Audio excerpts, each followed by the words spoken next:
Aloha and good evening, everyone. And on this pleasant Friday night from North Orem, Utah, we welcome you to KSL Sports Rewind's presentation of high school football. And our coverage of KSL Sports Rewind's presentation of Timpanogos football is presented by Brent Brown Toyota Scion. And tonight, the Timpanogos Timberwolves get ready to celebrate homecoming as they welcome in the Hillcrest Huskies. And alongside my broadcast partner, Alex Amrine, I'm Alexander Timberwolves. Good to be with you guys again. So, Amrine, I turn to you. First thing I say is, this will be the first time we get our look at Chase Riggs this year because Timpanogos has him at full strength for the first time since the opener against Jordan back on August the 12th. Yeah, no, it's going to be exciting to watch. It was a shame that we couldn't see him in person last week. Watching the film, of course, he's still nursing that shoulder injury, but, he looks good, had a heck of a game in their win, so I'm excited to see him in person for the first time tonight. Now let's go over the big things first to remember all about this matchup. The Timberwolves are coming off a big win last week in Uintah. Actually, against the Uintah Utes, a 38-7 third quarter lead they opened up there, and they cruised to the victory. That must have been a nice return to form because, let's face it, Amrine, the last two previous games before that, we watched against Cedar Valley and against Payson. They looked a little less than stellar. Yeah, it was tough. We were out in Cedar Valley. That game was very peculiar. I was going into that game, I was thinking Timpanogos was going to have the upper hand, and they got just run over all night. Their run defense really struggled, as well as their pass defense as well. Their offense, they always are able to get a lot of points on the board when they have, great offensive players like Luke Livingston. But, you can only do so much offensively when your defense is not getting the job done. They bounced back really well last week, and, going up against the Hillcrest side, that despite their 0-7 record, they have talented offensive pieces. I think that they should be able to still do well tonight. It's going to be an interesting game. So let's get to our Heidemann & Associates keys to the game as we're doing the coin toss presented by Heidemann & Associates, the full-service law firm that is committed to winning for their clients. Amrine, I think you put it in pretty clearly in bolded text there almost, what Timpanogos needs to do. Yeah, so for me, I was kind of thinking, I'm like, what do they need to do to win this game? There's a lot of different ways they can win this game, and I just think, just throw the ball over and over and over again. Hillcrest pass defense has been, in a word, atrocious. Watching their film, it just seems like there's a lack of discipline. It seems like there's just not a lot of hustle once the player gets the ball. It seems like they just don't really crowd to the ball. They just let the one guy take them down. And, I think that if Chase Riggs can continue to gain momentum on his return to the field, he and wide receivers could all have record days, especially Luke Livingston. Now on the other side for Hillcrest, they got nothing to lose despite that 0-7 record. What do they got to do? I think going along with having nothing to lose, send all those front seven guys. Get Chase Riggs. With a lackluster secondary, the D-line has got to get in the backfield soon in order to get Chase Riggs, out of his rhythm. I am nervous about their ability to perform against the Timberwolves defense. I'm not nervous about their ability to perform against the Timberwolves defense. They have a really talented offensive unit, or a lot of studs. They have a great quarterback and a lot of fast receivers. I think they'll do well. It is a gorgeous night for football here in North Orem, Utah. Forecast kickoff temperature is 66 degrees with a northwest wind about 14 miles per hour, Amrine, and we can feel it up here. It's a pretty stiff breeze, and going towards certainly this end of the field, towards the left end of the field where we're standing, it's going to be very tough for the kicking game because we saw Harris Reed punting. The punts went up, and then they almost kind of held right up there for almost like a pause button there for a second. Yeah, no, we've had the opportunity to see Reed have a lot of great punts and kicks so far this season and all the games we've done for them. But yeah, it's always interesting when the wind's a factor. It can also affect the throwing game in addition to the kicking game. I know that you're mentioning we're going to have some line drive kicks if they want anything to be accurate on the field goal game as well as the punt game. But sometimes, we were watching Reed punt before. Every time he's kicking from about the 45-yard line on the other side, all of his punts are landing within the 10 yards, so we can see some good punts with him on the hang time that the wind's giving it. Timpanogos won the toss. They won the football first on homecoming night. Caden Burton set to kick off.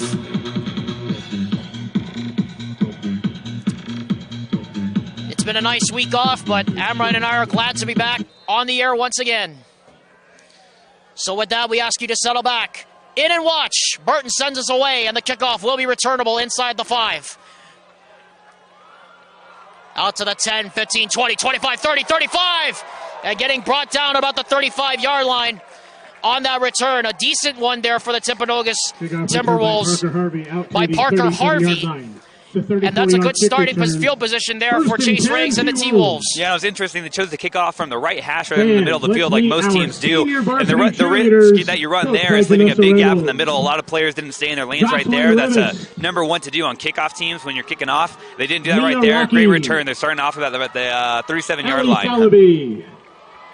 And Kayla Anders. So Riggs from the gun on 1st and 10, throws out to the screen. That's complete to Livingston. Livingston up the sideline, and he gets pushed out of bounds about the 42-yard line. The game clock bug on your screen, by the way, is unofficial. Yeah, we've seen them run a lot of screens like that, but that was the first time I've seen them all season run a bunch forward out to the left on that screen to Luke Livingston.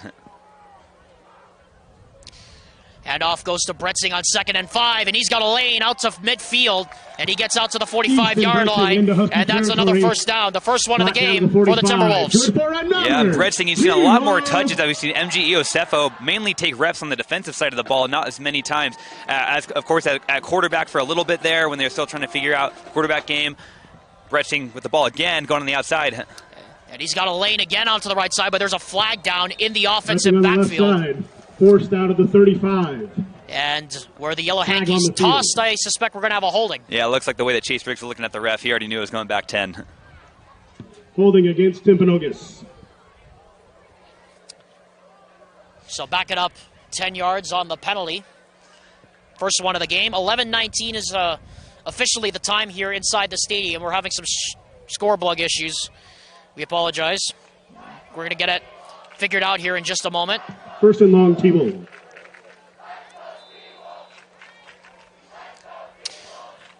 First and 21 now from the 43. Here's the handoff up the middle to Bretzing, and he's got another lane. And Bretzing's going to get all the penalty yards back, plus a couple more, up to about the 44-yard line. And that's a pretty good sign if you're Timpanogos early on. I was about to say, the way that run looked, it almost looked like a draw play right there. But, you know, it wasn't a draw play. It was just that the offensive line had so much penetration and so much room for Bretzing to run. Great job. They give it to him again, and he's got another lane again. Out to the 35, makes a move, and he slides down to about the 34-yard line. Another pickup of close to 10, and that's another first down. Good for another T-Wolf. And something to look out in the rest of this run game. The secondary seems a little hesitant to close down as soon as they know it's a run. Maybe they're just worried that the speed's going to get the best of them from Bretzing. First pass of the game for Riggs is incomplete. Pass. It was intended for Livingston. Pressure on him there. For Livingston. For the Huskies came from Isaiah Cooper, the senior. You know, and that's exactly what the Huskies need right there. Just, you know, get in there, even if they don't disrupt the pass like it did right there. I mean, just get some touches on Chase Riggs. Of course, you know, you don't want to see Chase Riggs damage his shoulder anymore, but at least just put that pressure on. Here's a handoff again to Bretzing, and he's got a lane to the left side. He's at the 20, at the 15, at the 10, and he's torn out of bounds at about the 11-yard line, but not before he picks up another 20 yards there. And I talked about Chase Riggs and the receivers possibly all having career games. I didn't even think about Bretzing in this run game, but heck, we might see the passing game on the next drive. The run game establishes the pass game. Tatum Black finally took Easton Bretzing out of bounds, but not before he had a first down at the 11. And just like that, the T-Wolves are inside the red zone here early on. And again, it's Bretzing up the middle. And again, he's got a lane. He spins off tacklers down about the 6. Bretzing for a gain of 5 up the middle. Second down. Pickup of close to 5, call it. And now they'll go back quickly to the line. Triple wide receiver lines up to the right. Livingston lines up at the top of the screen. Riggs throws to the right side. Touchdown! Touchdown! T-Wolves! Just like that, they're on the board. Caleb Hadley into the end zone from 6 yards out. 6-yard pass. And just like that, Timpanogos up 6-0. Yeah, and Caleb Hadley right there. He's a wide receiver, but also sometimes plays down as the tight end. They just had that, you know, ISO out to the left. All you got to do is throw it up for him. He was able to get those feet both feet inbound. That's a touchdown in the NFL. Great job right there. I like that they finished off that play with a throw. Didn't see a lot of that on this drive, mostly running, and switch it up on the last play. Reed Harris now for the extra point. Good snap, good hold. The kick is good. Harris's PAT is good with 9:59 so with 9:59 left here in the first quarter, the T-Wolves are up 7-0. Fans, let's get up and stretch. It's fight song time. We'll be back after this word from WGU on KSLSports.com.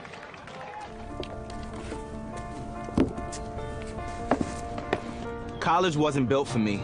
I didn't care if I had to work a double shift. Or if my kid had a fever. Deadline's a deadline. I want to set the deadlines. I want to take tests when I'm ready. I want to take courses on my time. And speed up when I know my stuff. I want a university that cares about me. Tests on your time, courses on your time, graduate on your time. WGU, the nonprofit university of you. Back here on KSLSports.com, 7-0 Timpanogos is our score. Alexander Timble alongside Alex Amrine. A very fast scoring drive, 9:59 here to go here in the first quarter. Again, we're having some score bug issues. We'll have to fix it here remotely in just a second. Our good friend Vince Francis will come in from Salt Lake to fix it. So you'll have to be patient with us. Harris kicking off toward the windy end zone, and that is a hopper, a line drive that's taken on the run and getting a great open field tackle.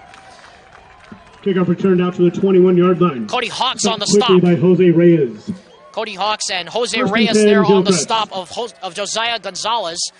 And now we see Micah Madry come out here for the first time. Yeah, Micah Madry, he's been the aspect of this game that I've really been looking forward to. You know, I think that this guy needs to go by Mad Dog Madry. This guy is a baller. His playing style reminds me of Lamar Jackson. Of course, he's got that left-hand throw of Steve Young, Tua Tagovailoa. He's got the physique, speed, awareness, and throwing ability of Lamar Jackson. There's little to no aspects of his film that I'm worried about.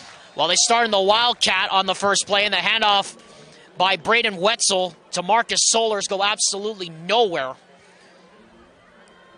He didn't get anything. In fact, they'll say he lost a yard on the play. Marcus Solers brought down quickly.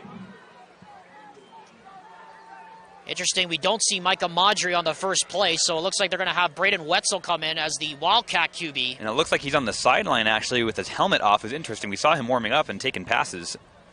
Alex Gonzalez now lines up in the backfield as a single set back. Wetzel throws to the left side. That pass is complete, but not for very much. A very short gain. Zion Jackson there on the catch, brought down immediately. Stopped after a gain by of Timpanogos is Jax Yakachuk, who was called up from the JV team earlier this week. And just like that, it's third down and long here for the Huskies. Yeah, and that was a good hit right there. I think so many times when you think about the slant routes over the middle, that's when you're worried about getting popped. But sometimes on those out routes, when you have those guys playing in a cover three, they just drop down, ready to pop the guy who gets in the out route right there. The wide receiver is going to be thinking about that next time. Third down and 8 from the 25. Wetzel, play action, high pass. That is complete. And again, not much room. Quick pass complete to Mateo Paul. Mateo Paul made the catch, but again, quickly by Tyler Hunter. But again, not much room. Tyler Hunter with the stop, and just like that, a quick 3 and out for the Huskies. Yeah, and that's the exact right way that the Timberwolves want to start this game. A quick 3 and out, get them ball back. You know, continue to establish their offense. It'll be interesting that once they get the ball back, to see if they're going to go in the air more. We'll see shortly. It was actually interesting. It looked like, you know, they were, I don't know if they were considering going for it. It just took a little bit for the punt team to get out there, though. Oh, and almost a block. And Burton's punt, you're right, was almost blocked. Livingston's going to take it on the run. He gets a block in midfield, gets outside, and he might have a chance. Livingston, 20, 15, 10, 5, touchdown! His first punt return touchdown of the season. It goes for 60 yards. That's total touchdown average number 23 on the year. Absolutely ridiculous this season. I mean, we talked about before the game what a season he's had last year, but this year's been just incredible. And, you know, we know his speed. We know that he's always the punt returner. It's just basically a matter of time before he takes him back to the house. And right there, you know, he just got a few key blocks, and all he had to do was outrun the rest of that kick team. Reed now for his second extra point of the game. Good snap again, good hold again, and the kick is perfect again. The PAT is good with 7:51 left in the first quarter. 7:51 left to go here in the first quarter. It is 14-0. On your feet, T-Wolves. In favor of the Timberwolves as the fireworks pop off here at Timpanogos High School. Want to remind you, KSL Sports Rewind's coverage of Timpanogos football is presented by Brent Brown Toyota Scion, and it's also presented by Western Governors University. Make 2022 the year of you. When you apply for a $2,500 scholarship, that's available only when you apply online. WGU.edu is online accredited affordable. It is the nonprofit university of you. Alexander Timlip, Alex Amrine here at Timpanogos High School. Our good friend Vince Francis is currently going in to fix the scoreboard here. We want to apologize for that. We'll keep it as updated as we can here manually. 14-0 is our score, 7:51 remaining here in the first quarter on a windy, chilly night here in North Orem, Utah. Again, kickoff temperature was about 66 degrees with the wind coming out of the north-northwest about 15. It's a pooch kick. And it is a scramble on the ground, and I think Timpanogos has it. Or do they? No, it's Hillcrest football. Kickoff recovered by the Huskies. Well, I think it's clear the game plan of what Austin Heaps wants to do. He wants to take all the frustration of the last 2 weeks out on the Huskies. Yeah, I mean, you get an 0-7 team coming in here. You know, they do have some talented pieces, but I think, you know, just about, 6-7 minutes into the game, I think we're seeing pretty clearly where the trend of this game is going. Unless the Huskies can do something right here in this offensive drive, why not kick it? Onside kick in the first 6 minutes of the game. I don't think I've seen that one very often. That was an interesting one, to say the least. The Huskies, by the way, almost broke the huddle with 12 men. Wetzel goes into the shotgun. Soller's in the backfield. Another high pass caught by Hall. He's got a block to the left side, and he gets twisted down from behind at about the 37, 38-yard line. We're still not seeing Micah Madry out on the field. I still see him out on the sideline. He's got his helmet on right now. It doesn't look like there's any visible discomfort in the way he's moving around, but perhaps it's part of the game plan or something else that we're not aware of. Potentially. Brock Bryant, not known playing it close to the vest. We know Austin Heaps has been playing it close to the vest relatively all season long, especially with the injury to Riggs early this season. Here's Soller's the handoff, and he goes nowhere. He gets maybe a yard. Brighton Tate, the first man to him. And it'll be third down and manageable here for the Huskies. And something I can see from this defense and this whole team already, I think, with that first offensive drive, they scored a touchdown and the punt return for the touchdown, everyone's eager now. Now everyone's thinking, oh man, this might be a good game to score or get some highlights on my huddle account, right? And so all those defensive players, they're trying to, oh man, get a hand on the ball. I saw 4 guys get on there. They're all trying to get their hand on the ball, strip that ball out. So I think, plays like this, games like this, just get everyone on the team just excited as they take him down there. There you go. Sollers gets swallowed up in the backfield. Nowhere to go. Again, Tate there in the middle of the pack. No pun intended, by the way. And it'll be fourth down again here for the Huskies. And again, we're going to see their decision. And, I mean, you're 0-7. I mean, no gate on the play. I don't think you got anything to lose by going for it on fourth down here. No, I mean, I guess it's kind of fourth down territory. You might as well, with the trend of the game.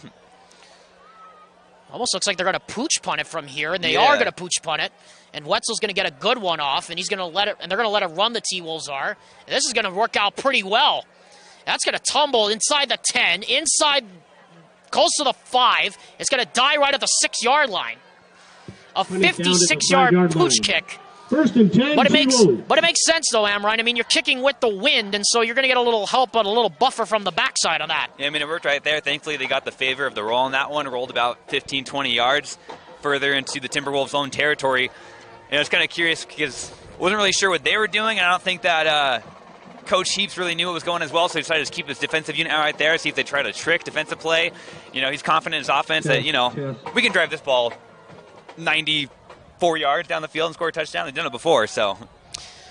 5:48 left to go. Again, our score bug is being an operative here. We're going to keep you updated as best we can, radio style here, as Riggs hands off on first down to Bretzing. And Bretzing has the ball pop out, and it's picked up, and it's running for a touchdown. Touchdown, Hillcrest. Fumble on the play. Recovered by Isaiah Cooper recovered the loose football and took it into the end zone from 3 yards out. And if there was anything the Huskies needed, that was it. Yeah, and from this angle right up here, I couldn't tell if that was just a punch-out or a bit of a lawnmower move right there, but all I saw was the ball go flying in the air and a defender pick it up for the little scoop and score right there. That's a way to turn around and get some momentum back onto your side. So now here's the kicker now. Caden Burton for the extra point out of the hold of Madry. It's down, it's kicked, and it is right through. PAT is good with 5:38 to go here in the first quarter. It is 13-7 in favor of the Timpanogos Timberwolves. Please head down to the PATSA silent auction. We'll be back after this word from UCCU right after this. At UCCU, we'll provide you with a low-rate line of credit that makes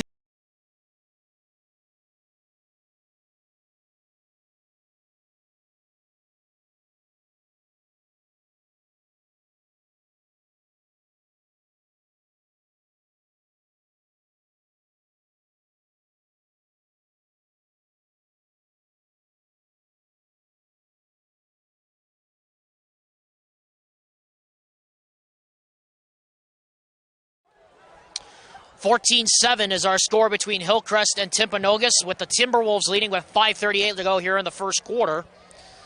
Alexander Timolip and Alex Amrine here inside Timpanogos High School on this homecoming night. Caden Burton is set to kick off.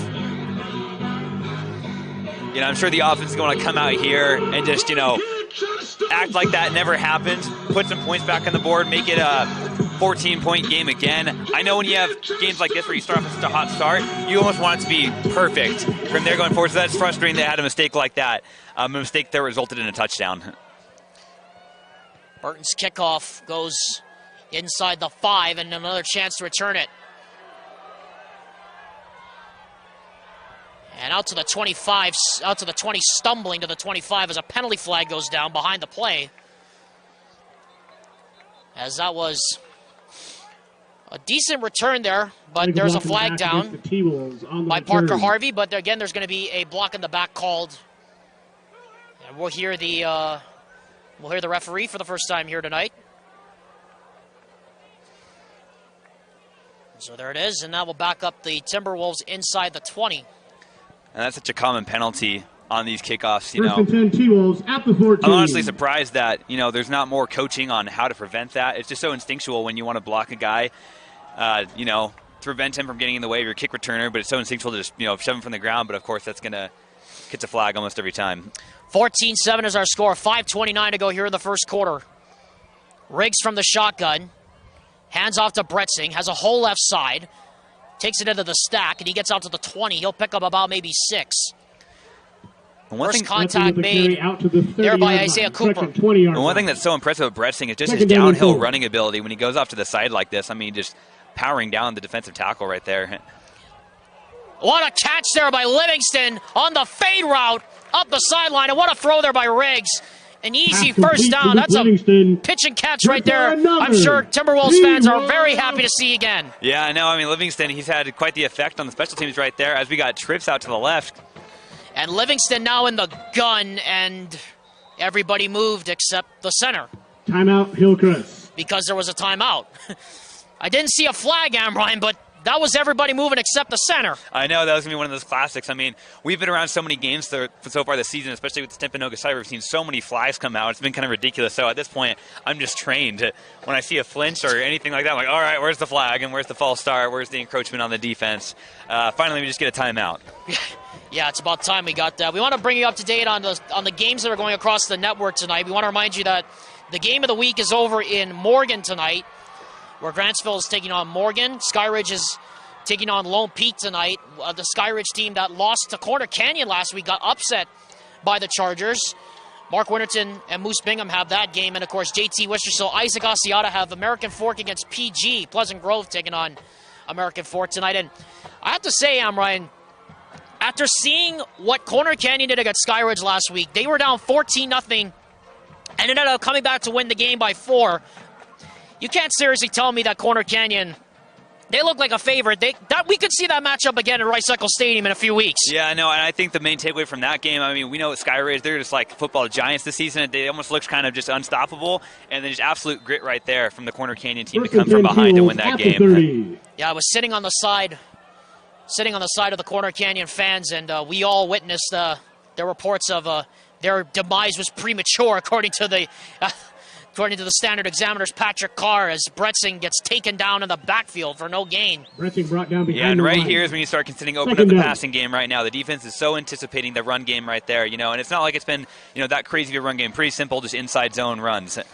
And Livingston is going to be the Wildcat quarterback here, and he's going to get the run, and Livingston is going to pick up about maybe 5 to about the 35. Luke Livingston with the carry.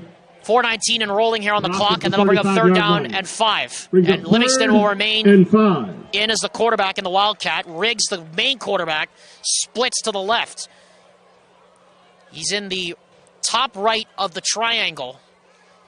Dash McCann and Caleb Harvey are in that stack as well, and Livingston's going to take it himself, and he ain't going to go anywhere. That did not fool the Hillcrest defense. Yeah, Livingston not going anywhere. Those are words I haven't heard either of us say many times this season, but we saw it just there. And now they're going to go for it here, or at least try to get them to jump offside, and they do. Well, you could see that coming from a mile away, couldn't you, Amron? I know, that's what I was kind of expecting. I mean, they're up 7 right here. Their defense has done a heck of a job. I don't really see why they would need to go for it right here. And as soon as we saw number 5 right there, defenseman jump off, I heard a lot of laughs from the crowd right there as they all knew what was coming. Isaiah Cooper, the man who recovered the fumble for the score, is the one who commits the infraction. 3:36 and rolling on the clock here in the first quarter. Riggs to pass, throws, wide open in the flat. Bretzing needs to make a man miss. He does. At the 50, at the 40, inside the 30. Needs another block. Cuts it back. Still on his feet. Back to the middle. He's still going. Easton Bretzing down inside the 10 and brought down right at the 10. Bretzing puts on a bunch of moves. Boy, he ran about maybe 70 yards for that play, Amron. It's officially going to go down as a 48-yard gain. 48-yard gain on that one. Going no huddle right here. And they have one-on-one coverage as they're trying to run a 12th man off. They did get it off, and Bretzing's got a wide open lane, and he walks into the end zone. Touchdown. Yeah, cruise in right there. This guy, what a big tank of gas this guy has. I mean, running all over you. Expect them, and not just him, but everyone else in the offense to be so tired. They get up there. You know, I was expecting some sort of draw, anticipate pass, but good job right there. He walks into the end zone. Second touchdown of the game for Easton Bretzing. 20-7 now with 3:12 left here in the first quarter. Reed Harris now for the extra point. His third of the quarter. It is placed, it is kicked, and it is good. PAT is good with 3:12 left in the first quarter. T-Wolves 21, Huskies 7. As the fireworks pop off, it's 21-7. Sing the fight song. With 3:12 left here in the first quarter. All right, Ryan, we're going to talk about it for a second because I think this is a welcome sight for Timpanogos fans to see that the offense is finally getting back into gear again. Yeah, and I think one thing that's so interesting, I was going to make a note of it, when we saw Chase Riggs lined out in that Wildcat formation, we had Luke Livingston under center, it's made me realize how many more offensive abilities they have, like how much it opens up their offensive playbook once they have all their guys healthy and right there. And, I think that they have such depth on there. We've seen so many other great guys at wide receiver other than Luke Livingston. We saw a heck of a performance from just the other receivers when we were out at Cedar Valley, and we also have seen MJ Iosepo, even though we haven't seen him as of recently playing at running back. We know how lethal he can be, and so I think it's awesome that here on this homecoming night, the fans have seen a heck of a performance from every side of the ball. There's that one little slip up with the fumble that was returned for a touchdown, but other than that, this has been a very, very clean game. 3:12 left to go here in the first quarter. Reed Harris gets set to kick off. He does. And that will go into the end zone for a touchback. Kickoff into the end zone for a touchback. 1st and 10, Hillcrest. And headed Titan Den Snack Shack. We still have not seen Micah Maudry here Titan Dog. BLT, in the first quarter, so chocolate.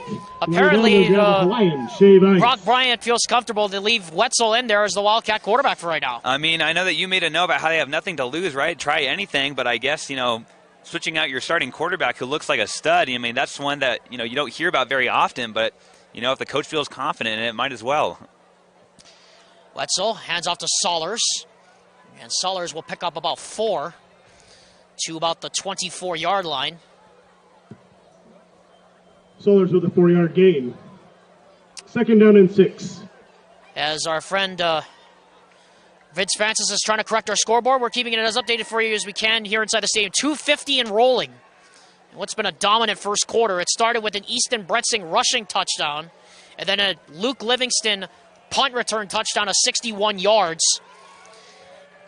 And then it was Bretzing into the end zone from 5 yards out to make it 21-7, and the only score for Hillcrest came on the fumble return by Isaiah Cooper. Wetzel from the gun, hands to Sollers again, looks for a lane, and he gets crunched right at the line of scrimmage.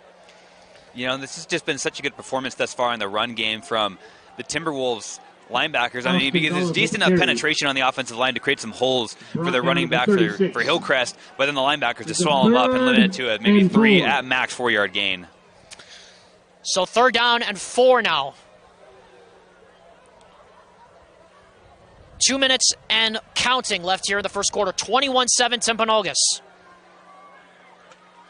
Wetzel from the gun, double wide receivers. He takes the snap, looks to his left, throws, and it's broken up.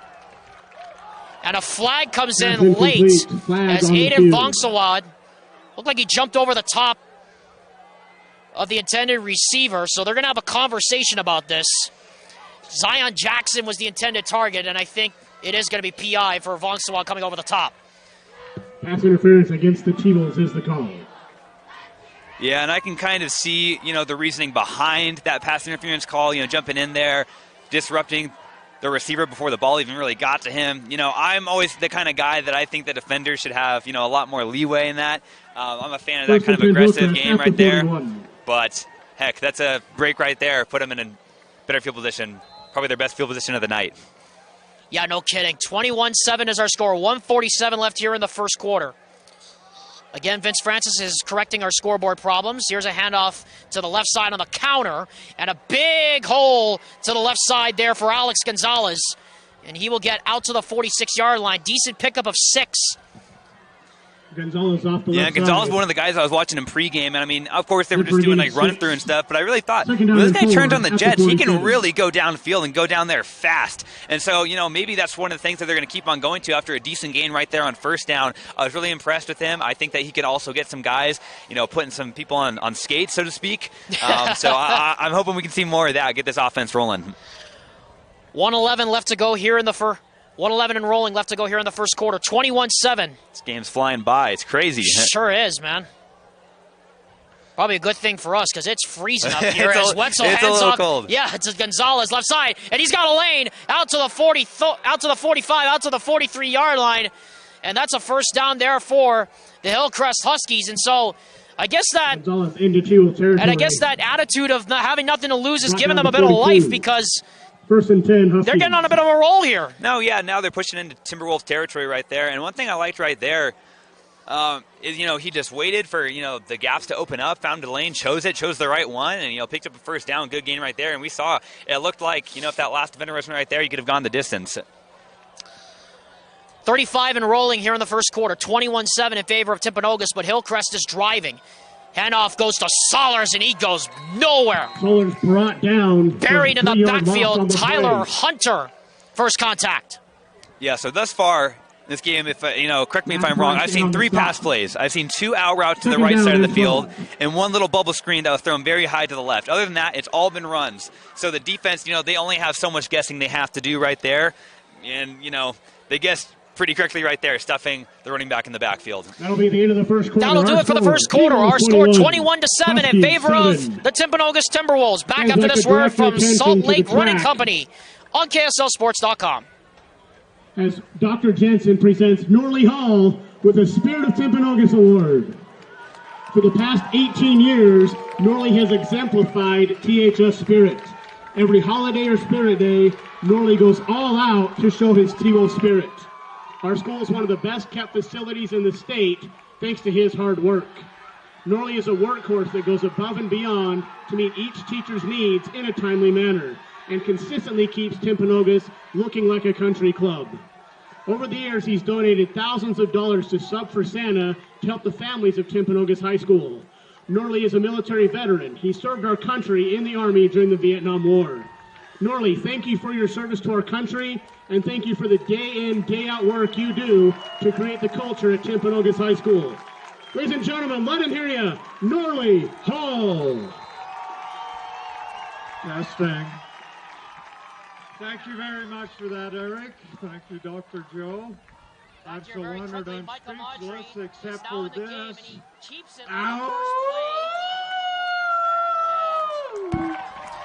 Will we pick it up live? Will we pick it up live? Micah Maudry on the carry there. How about all you students on 3? Help me, how? So now Amrine, as we're back here, Alexander Timlin, Alex Amrine here. Micah Maudry's in the game now. Interesting that he's now in as Wetzel was playing the whole first quarter. Yeah, sometimes, I don't want to make any speculation. Sometimes coaches, if there's something that goes down, a little pregame, maybe the coach will keep them out for the first quarter. I've seen that before in different teams across different sports. Don't know if that was the case. Don't want to make any speculation like that. But now he's back in there. Now we can see if these Huskies team can really roll because they have some great offensive pieces. They just need that general out there to get them rolling. Want to apologize, by the way. They were doing a presentation. Timpanogos was just now, and the Apparently someone didn't tell the director that you're not supposed to talk during the play because there was a really loud Timberwolf howl here, but I was surprised that they did not throw the flag for disrupting the play because that's not allowed in high school football as pass is complete. To Mateo Tall. To Mateo Tall, that's enough for a first down to move the 30-yard sticks. line. 1st and 10, Hillcrest. We'll get the clock rolling here in just a few seconds here.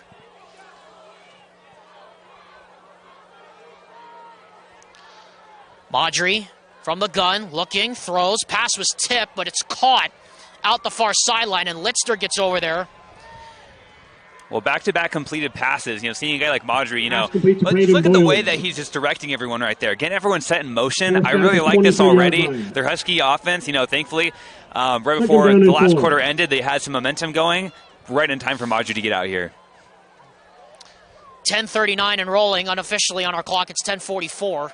Here's a handoff, and again, nowhere to go for Gonzalez as he gets buried in the backfield. Quickly by a pack of wolves. And just as it was, a pack of wolves right there. Brighton Tate, the first contact. I think they did mean pun intended right there, unlike you. So 3rd down and 4 now from the 29, and considering where the Huskies are, I would assume this is 4-down territory, but you never know. Yeah, watch these 3 receivers out to the side. I wouldn't be excited if the slot tries to run a seam up the middle. And Maudry drops the snap, gets out of trouble. Now he's going to roll and run for his life and just throws it up into the bench and incomplete. That is not intentional grounding because he went outside the tackle box. So now it's 4th down, Amrine, and what do you do? Right here, I think you go for it. Down 2 scores. You got Maudry back in. It looks like they're on a roll. He looks pretty comfortable. He had 2 receivers open on the left side. They both ran little seam routes. The guy on the outside just ran a go. They were open, and it was just for that little missed snap right there. And I've seen Maudry on some of those. I was expecting him to roll out left and just throw a bomb down the field. I've seen him do that on some film so far this year. I was kind of expecting that. Didn't get a seat right there. Maudry, pressure coming, and Maudry goes down. On the play. Tyson Miller. Tyson Miller ends the Husky Brings threat. up the turnover on downs. And that was absolutely no chance because Miller was in the backfield in a hurry. This Timberwolves defense, they have just a very good tendency to make the big plays when it's necessary. Of course, we saw, some just mishaps against Cedar Valley, against Payson. But so far here tonight, like in those 4-down situations, they make the big plays when it's necessary. So out comes that Timberwolves offense again. Easton Bretzing has accounted for 2 touchdowns on offense. Luke Livingston accounting for the punt return touchdown. Riggs, play action, looking, throws, and it's incomplete. Going into a whole bunch of traffic intended for Graff. Riggs was hit really low on that last play. I was surprised that there wasn't a roughing the passer play. He stayed on the ground for a little bit, but he's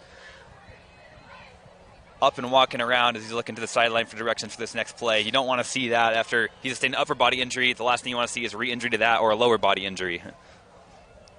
Riggs on 2nd down, throws. That's complete to Bretzing. Bretzing again with a bit of a lane, and he's going to get the first down after a pickup of close to 12.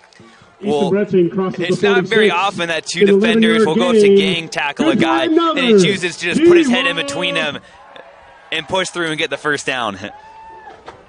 Riggs now gives it to Bretzing, and again he's got a lane. Easton Bretzing into the secondary, puts his head down, and he gets a first down out to the 42-yard line. And boy, you talk about putting your head down. We got a man down, and it was the man who tried to make the tackle on him, Keegan Gomez. And I tell you what, Gomez got lifted, and this ain't good. Yeah, no. I want to step aside for a second as the trainers are looking on him, hope that he's okay. And we'll do just that. We'll be back after this word from the Salt Lake Running Company. For over 25 years, Salt Lake Running Company has helped people of all ages and levels find the gear they need to start their fitness journey. From a free custom shoe fit analysis to a premium assortment of footwear and workout essentials, SLRC is a top 10 run shop in America. Locally owned, locally operated at 5 locations along the Wasatch Front, SLRC is there to help you gear up and get out. Visit a store near you or shop online at slrc.com.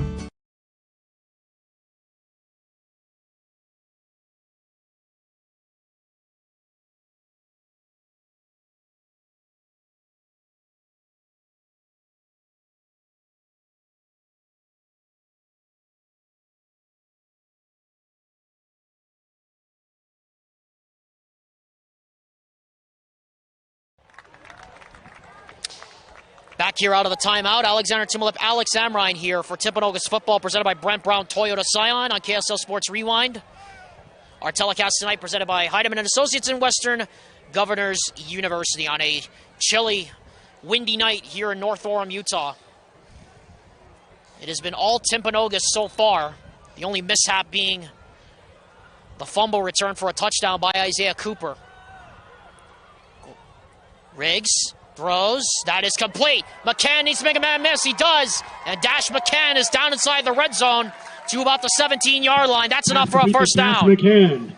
And right there, McCann, you know, he was just running to the side. We've seen him so often run screen pass. We're kind of expecting that. He runs a wheel route, and that whole play was just designed around that one route. Great job right there. The Huskies defender just missed it for a good gain to set him up in the red zone. Now a handoff up the middle, and a big hole inside the 10, down to the 5, and running close and in for the touchdown. Timpanogos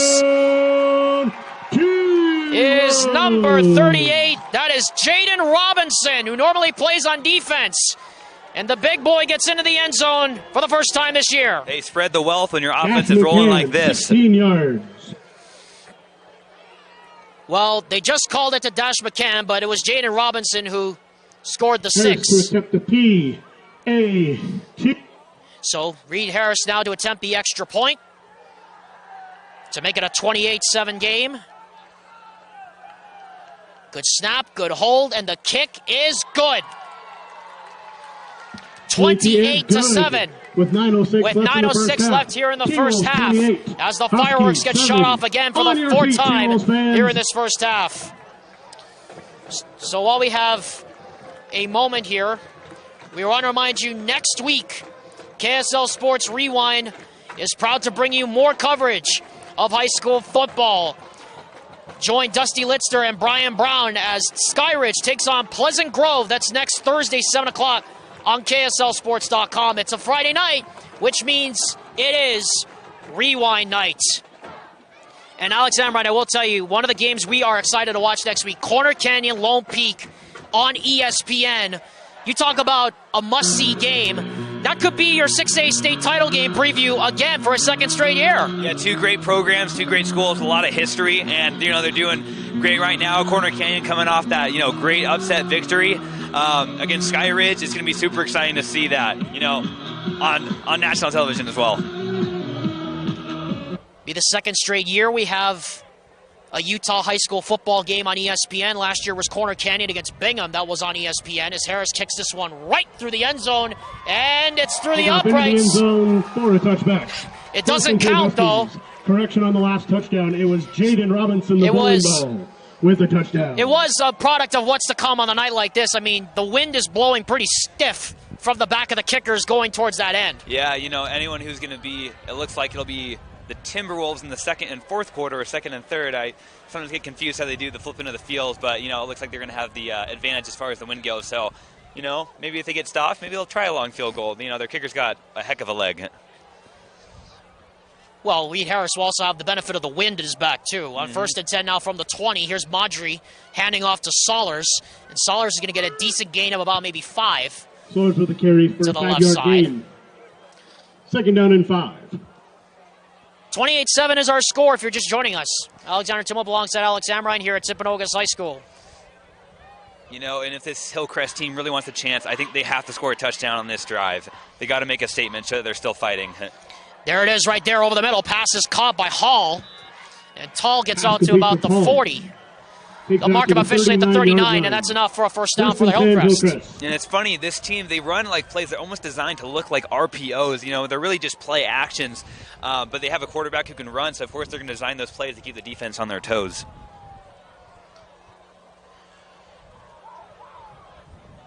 Four wide receivers in the set. Solers in the backfield next to Madry. Madry takes the snap. Blitz coming. Madry in trouble. Steps up, and he's going to be sacked.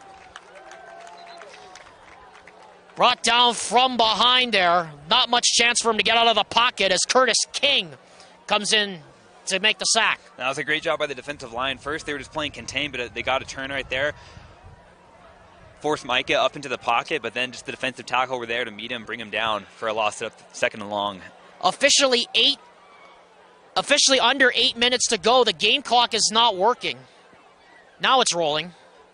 So we're going to stop our official score bug and wait till it gets down to the time in the stadium, as Maudry's going to get sacked again.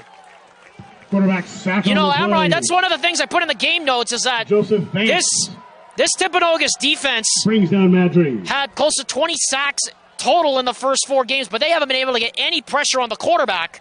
So far, that's 3 sacks already they've had in the first quarter and a half. You know, and it's hard. They're getting to there so quick. It's not even like a lot of these are coverage sacks per se. They're just breaking down the offensive line. They're having a hard time with their assignments, just getting overloaded. You know, and if I'm the Timberwolves side, I've always been a fan of just bringing the blitz in. That's the way I like defense. You know, bring it on. Maudry. They blew up that screen, and now Maudry has to run for his life and throws it into the bench. Maudry's pass incomplete. And that'll be 4th down and a mile, and we're going to see the punt unit again here. Yeah, and that play was broken from the start. They had a guy running just on, a little fake jet. Looked like it was going to be an option, or excuse me, a play action right there. But, you know, the ball was snapped before the guy running that fake jet was even close to him, and so they just got right in there and disrupted it from the get-go. So Maudry's going to try his hand at the pooch punt here, as he'll split 5 into the set to try and cover his back while he tries to hit a line drive into the wind. He'll back up, and now he'll try it. And it's a sidewinder that's going to hop out of bounds at about the 47-yard line. That's where Timpanogos will start with the football. We also want to remind you that next week, First and 10, KSL Sports Rewind's coverage of West High School football returns as the Cairns Cougars and the West High Panthers battle at Jean Plaga Stadium in what could be one of the biggest Region 2 showdowns of the season. And you'll hear the broadcast debut of Brett Hammer joining me, Alex Tumalip, at 7 p.m. next Friday on KSLSports.com. And let me tell you, Hammer's really excited to get on the air. You know, I have the pleasure of working with Hammer, and he's a great guy. He's got some great knowledge, so, you know, look for some great insights into the game. Yeah, and a lot of Top Gun references, too, as Riggs throws passes incomplete. Intended for Dash McCann, as Riggs got hit again there by Isaiah Cooper. 2nd down. Yeah, Riggs right there feeling the pressure. Didn't get his feet set. Didn't get that ball out exactly as he liked it. It was, you know, it was a tad behind. Still, the catch could have been made. But overall, good job by the defense getting to the backfield. Robinson remains in the backfield on 2nd and 10 now from the 47. Riggs throws the back shoulder fade. That pass is caught by Hadley. And again, we've seen that back shoulder fade a couple times here tonight. Once to Livingston and once to Hadley. And it's worked out pretty well. And I really like these back shoulder passes. You know, I think back shoulder passes are one of the prettiest and one of the most hard to execute passes right there. Chase Riggs showing that he's a master of such art. And we have a false start. We've been singing the praises of that offense, and now we got a flinch on the, or we could have an offside. Riggs is pointing and motioning. I think we're going to have an offside. Remember, there's no get back on an offside in high school football across the nation. If you flinch and move across the line, that's it. No mercy. Exactly. Just like they're doing with the equipment violations this year. We haven't seen, we saw one against Cedar Valley, but it just seems to be the trend, Amrine. Whenever we do a game, there's always an equipment violation because someone's knee's not covered. Yeah, there hasn't been one yet, but we'll see.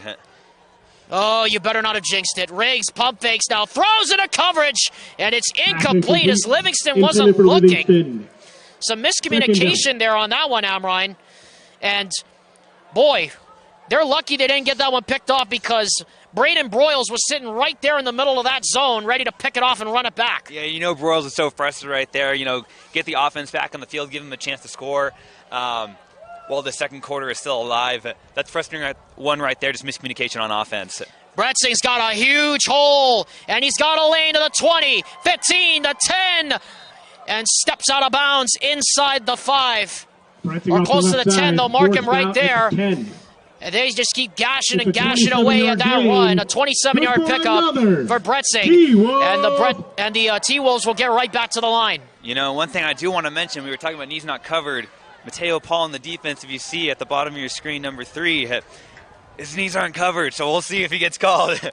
We've had a streak going without getting called. You know, I don't want to flag on him right for that, but Alex Amrine, don't you dare! I'm not saying anything to the refs. They better not hear you. Riggs now, and throws And that one looked like it sailed on him from the backfield. That pass was way too high there, intended for Cash McCann. Second down. You know, Cash McCann, he's got some speed. We've seen him out here already. Him in open field looked like he had 2 defenders to go, but gets the ball in his hand. I would have liked to have seen that. Second down now from the 12. They can get a first down at the 2 without scoring. Good. Riggs throws, caught. Livingston inside the 5. He'll get down close to the first down.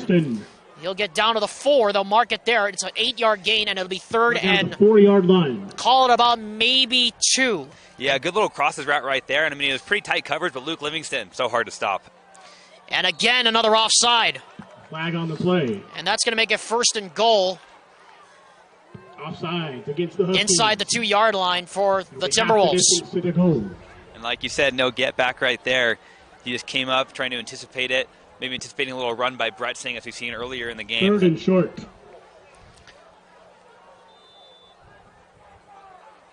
Luke Livingston, by the way, has accounted for 23 now touchdowns this season. He has 1 tonight on the punt return. Empty set. And they give it to him. And he's going to get in easily. Touchdown, T-Wolves! Second touchdown of the night for Luke Livingston. Rushing touchdown number 8 of 2022 for number 2. Yeah. And that's total touchdown number 24. Yeah, just again, just more things to put on his resume. Colleges who are looking at this kid, he can do it all. We've seen him do so much out here tonight. We know what a threat he is through the air, and we've seen him through the ground, even, playing some quarterback when Chase Briggs is out, and heck, on a punt return earlier in this game in the first quarter. Reed Harris now for the extra point. It is placed. It is kicked. It is good. 35-7. Good. With 6:10 to go here in the first half. We'll be back after this word from Western Governors University on KSLSports.com.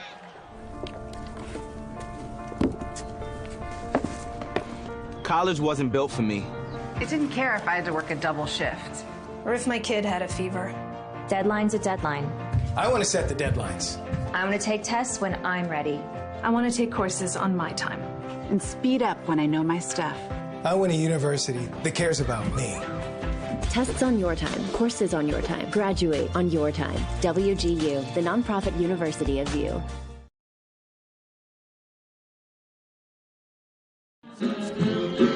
Welcome back to KSL Sports Rewind's coverage of Timpanogos football, presented by Brent Brown Toyota Scion here on KSLSports.com. Alexander Timon alongside Alex Amrine.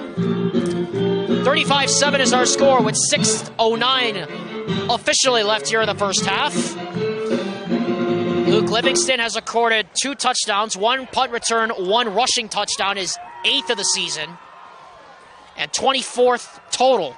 And Easton Bretzing has the other 2 touchdowns. Harris kicks off right through the end zone again. This time it'll fall short of the crossbar. Into the end zone for a touchback. And again, we want to remind you, at kickoff, the wind was blowing at about 15 miles per hour. So it's a stiff breeze coming from right behind us here in the broadcast booth. And just something I want to note to put things in perspective. I know we've seen this Hillcrest defense let up a lot of points thus far this season. With the exception of their first game of the year, they allowed an average of just below 49 points a game. But we're midway through, getting close to halftime, and Timberwolves already put it 35. So that average could go up quite a bit by the end of this game if they keep on having their way. And what's crazier about that, Amrine, is the 5 wins this year by Timpanogos, they have all scored over 45 points. They put up 41 on Jordan, 42 against Hurricane, 57 against Corona, which was way unexpected, then 42 against Mountain View, and then, of course, they put up 45 last week on Uintah as the pitch goes to the right side and nowhere to go for Mateo Tall. Sweep off the right side. 1-yard loss on the play. Lost about a yard on the play. Yeah, and the offensive line just not having a lot of success. They're going to have to make some halftime adjustments or, change some things in their playbook that are better for their offense. Nothing right there. The offensive line broke down right there. That toss went nowhere. Want to remind you, the mercy rule is 35 points. So once we hit 35 points, the deficit, we will hit a running clock. That is the standard across high school football as Madri steps up in the pocket, gets out of trouble, now rolls to his right, gets a block, and he's going to get run out of bounds as a flag goes down. And I suspect we're going to have a blindside hit on Marcus Sollers, the running back, who cleaned out Tage Litster. And he's having some trouble breathing because he got the wind knocked out of him on that one. Yeah, that one's rough right there, and that's a shame because that's one of the few times that Micah Madry's been able to actually evade the pressure and get out of the pocket. You know he has that speed. The defense has just done a phenomenal job just closing the pocket, making it smaller and smaller until he's choked up and has nowhere else to go. Able to get it right there, but let's see what the flag is. Austin Heaps wants to know if he wants to take the penalty. He will. So the blindside block penalty will back it up half the distance to the goal, and that'll make it second down again.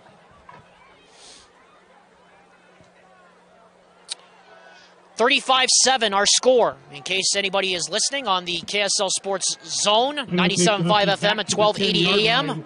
The Red Zone Show with Dusty Litster and Jeff Hansen back in Salt Lake City.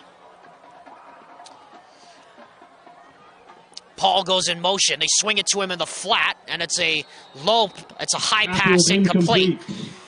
Intended for Paul. Timpanogos thought it was a lateral, and it was not. That'll be third down again. 3rd and 20. Yeah, and as a receiver right there, of course you have pretty much a lateral view to the quarterback, but you never know for sure what the rest perspective. You might think, oh, that one looked a little bit behind the line of scrimmage, so it's just, it's like 3 flags up, dead or alive. Just get the ball, make sure that there's no chance that it's a lateral. Yeah, you just got to jump on the football there and not take any chances with it. 3rd down and 20 now from the 10. And Madry will just keep it, an RPO throw, and that pass is incomplete off the hands of Braden Broyles. And it's 4th down, and we're going to see the punting unit again in the person of Michael Madry trying to head a line drive into the wind. And, even though in a lot of these RPO-style plays, these play actions haven't worked out, I'm really surprised that, that the offensive coordinator for the Huskies, has the trust in his offense to run those plays. I mean, those aren't easy plays to run. It's a lot of individual assignments right there. Incomplete pass right there, but he was open. It just went through the hands of the receiver. It'll be great to see if they finally get that rolling. It'll be fun to see it at a high school level. They'll split 5 wide. And Madry will back it up. And we'll see how far he can kick this one. This time he hits a better line drive. And Livingston takes it on the run of the 42.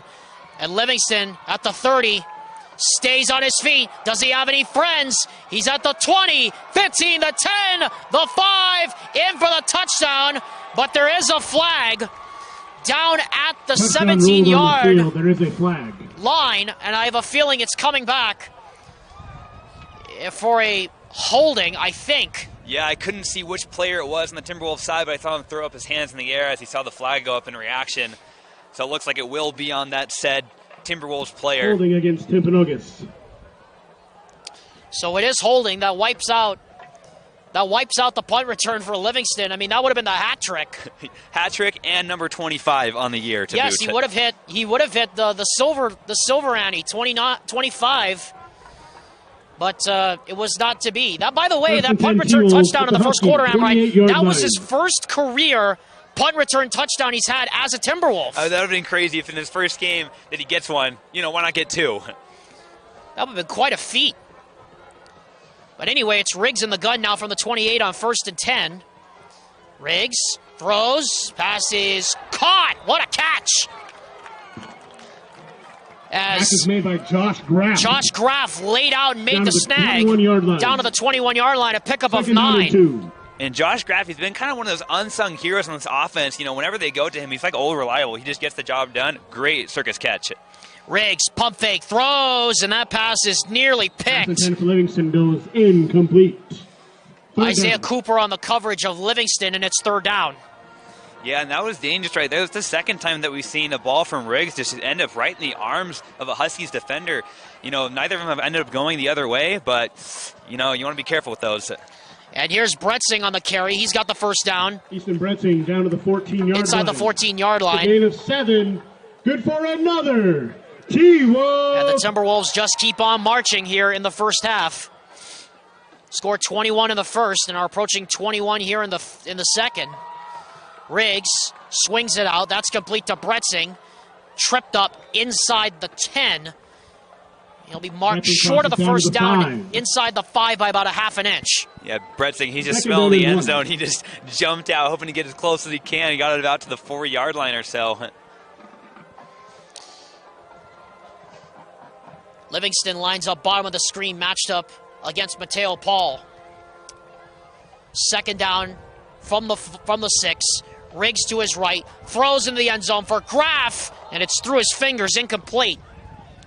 Pass intent for Graff. Yeah, and once again, it'll be third down. That ball was, just a tad high. All things considered, a good rollout by Riggs right there on the run. One of the things I was curious about was how mobile Riggs is going to be able to be just with his shoulder. We saw last week, he's a little stiff in his motion. It looks like he's definitely loosened up a lot more this week than he was last week. And a great throw on the run right there, just a bit out of the reach, however.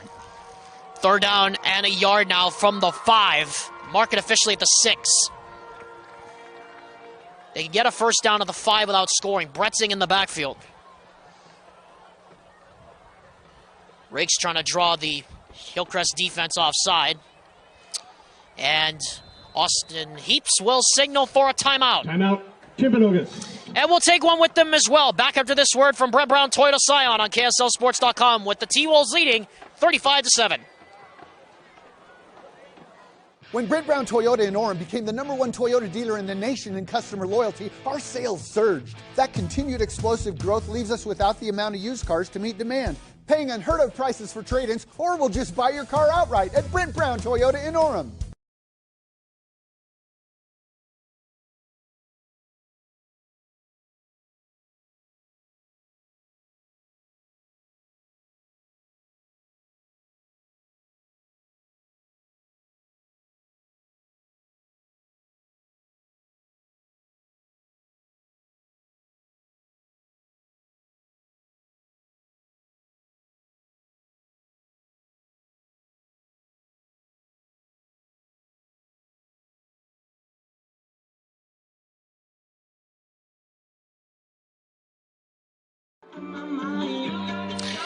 KSL Sports Rewind's presentation of high school football continues. Alexander Timberlip, Alex Amrine here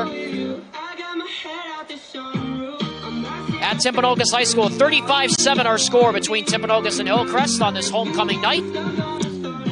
So Alex Amrine, I would suspect we might see a run here on third down, given the fact that Timpanogos has just been as dominant as they have here in the first half. Yeah, you might as well. I don't think there'd be any reason why you wouldn't want to run right here unless you just want to, try to catch the defense off guard. And, they have an empty backset right here, so I guess we might go throw or maybe in a little bit of jet action. And now Brock Bryant responds in kind with a TO. I wonder if Brock Bryant right there was expecting a run, so, he didn't have the look that he wanted. So yes. You're like, okay, let's get this sorted out. Yeah, they had 2 receivers bunched up on the line, and so something must have been off in the works there on that side. Yeah, sometimes when we see that look, we get a little bit of a crossing route and like a tight end look, something that my New England Patriots used to run back in the day in the early 2010s. You saw it so often. So maybe something like that. I don't know. Maybe that's just my inner fan talking. It's you and your Patriots references. I gotta love it. Every single game, we seem to have one. It just doesn't end. Yeah, you'll have Top Gun references next week to the earful. That's true. I will have the Top Gun references going with Hammer next week. Coming up at halftime, Alex Amrine and I will have thoughts from the first half, and we'll also have a look at scores from the other games around the network, and we'll also have a look forward to next week's huge game between Cairns and West. Of course, Cairns is playing Granger tonight, Amrine, and that's a big one too, because if Granger wins that one and West beats Cairns the next week, guess what? West against Granger for the Region 2 title big in the headline. final game of the year.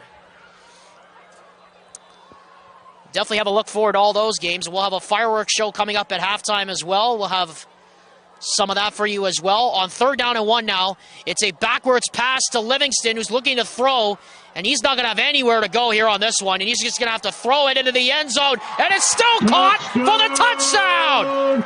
No way! Riggs to Livingston to Cash McCann. 5-yard touchdown. 5-yard touchdown catch for Cash McCann. Harris to attempt the 25 touchdowns now on the season for Livingston. This guy's the definition of a Swiss Army knife player. Oh, goodness gracious. He was about to get taken down by the defender. Like, oh, that's cute, and just threw it for the touchdown. Well, somewhere I hope Silas Clapham, the University of Hawaii Manoa's director of recruiting, is watching this, because that's a pretty special player right there as Reed knocks through the misses the extra point. With 3:18 left in the half. So at 3:18 officially left in the half as the fireworks go off again. Boy, you talk about some fireworks, Amrine. We've had some here in the first half. I mean, if that was the definition of what's gone on in the first half by Livingston standards, I'd say this has been pretty good. Yeah, no, and I didn't really expect the Timberwolves to run a trick play like that, you know, a double pass. But, you know, I guess why not? It's working, and right there, it looked like it was being broken play. Like, oh, man, that would have been cool if it worked out. And then we were all astounded up here. I kind of just, like, was shaking my head in unbelief. I'm like, wow, that still somehow works.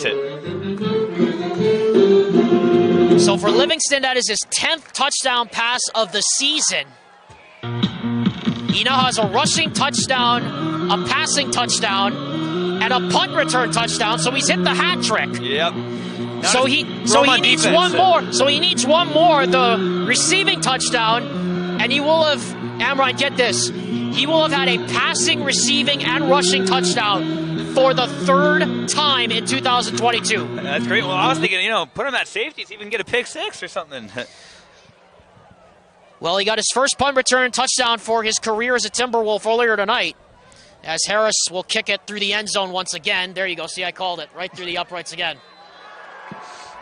Harris will kick off through the uprights and out of the end zone. Whoever's kicking that direction might as well just forget about it. The kickoff is going to go through the end zone at this point. That one's gone.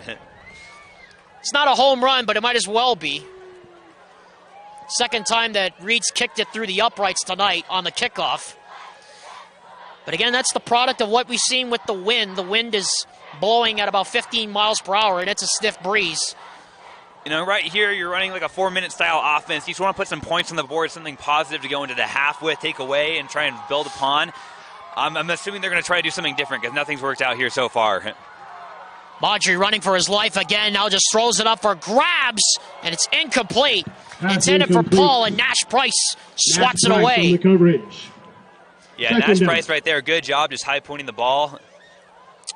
And we have a flag down on the 25-yard line, and I think we may have an ineligible man downfield against the Huskies. And we saw plenty of that in the last game that we called so many times over and over again. We were talking about how casual the refs were pulling out flags.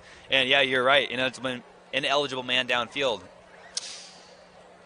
And Austin Heaps is going to decline the penalty. Ineligible receiver downfield declined by the T-Wolves.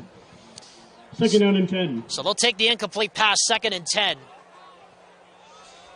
And again, no running clock as they're only up by 34 with that mixed extra point. So we got a clock stopped at just over 3 minutes.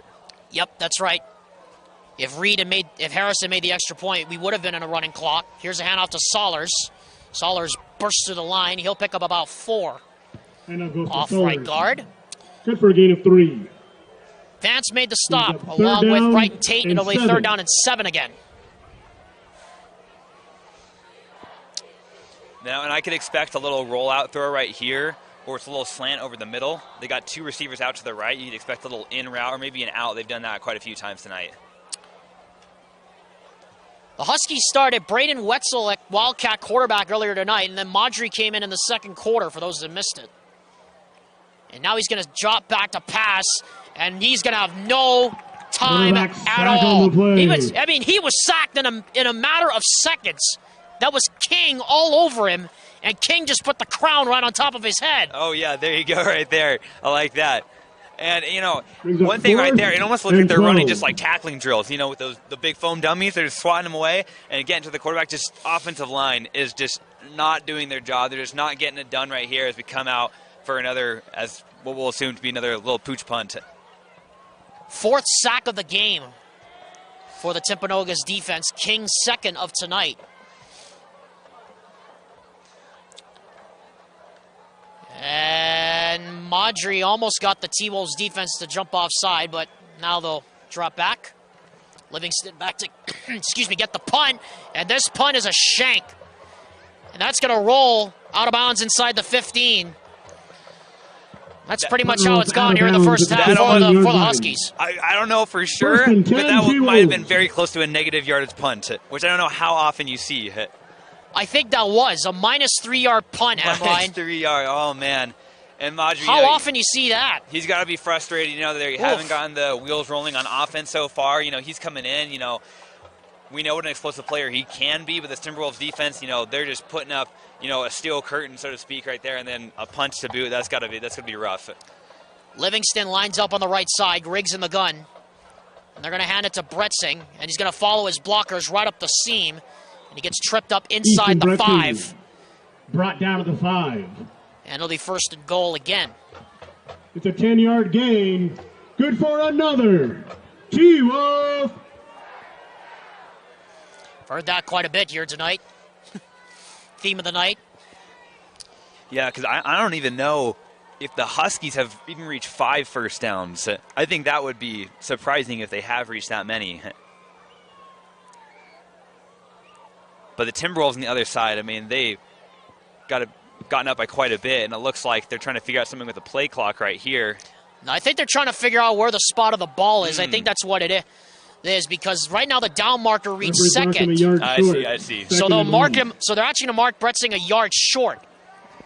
We're going to wait till the clock gets inside of where we are, but that doesn't matter because Bretzing's going to get the handoff. He's going to break a couple of tackles. He's going to get in. Touchdown. Or was he short? They're going to mark him just short. They're going to mark him short of the goal line again. Right. Ruled just short of the goal line. Apologies, folks. I got ahead of myself. 4-yard gain. Hey, we're just good for muscle memory at this point, the way the offense is going. Under a minute now here in the first half.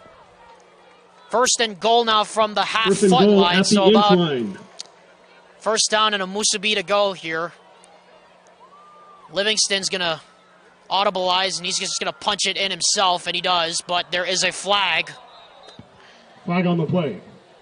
And everybody looked like they were moving at the snap toward the line of scrimmage, which you're not allowed to do. False start against the T-Wolves. So instead of 1st and a Musubi, it's going to be 1st and 5.5 now. Yeah, it's 26 touchdowns this season, not so fast right there. Set him back 5, make him try something else. Yeah, that's one thing that's going to drive Austin Heaps crazy is that mistake right there, that mental mistake. Yeah, because it looked like that play was going to work right there, just right up the middle. Yep. 42 seconds left here in the first half. Riggs in the gun. Bretzing in his left hip. Pump fakes, looks for Graff, throws for Graff, and it's through his fingers, incomplete. For Graff goes incomplete. Second time we've seen that tonight, but again, just a little too tall there by Riggs. Yeah, right there. And, the pass had to be tall right there. He had that safety crashing at the last second. So, I don't think it's a bad decision. Just, we've seen 2 throws by Riggs now to Graff, just a hair too high. Now he's going to hand to Bretzing. Touchdown. Touchdown, T-Wolves. That's Bretzing's 3rd touchdown of the first half. And with 30 seconds to go here in the first half, now we have reached Harris to attempt the 35-point mercy rule.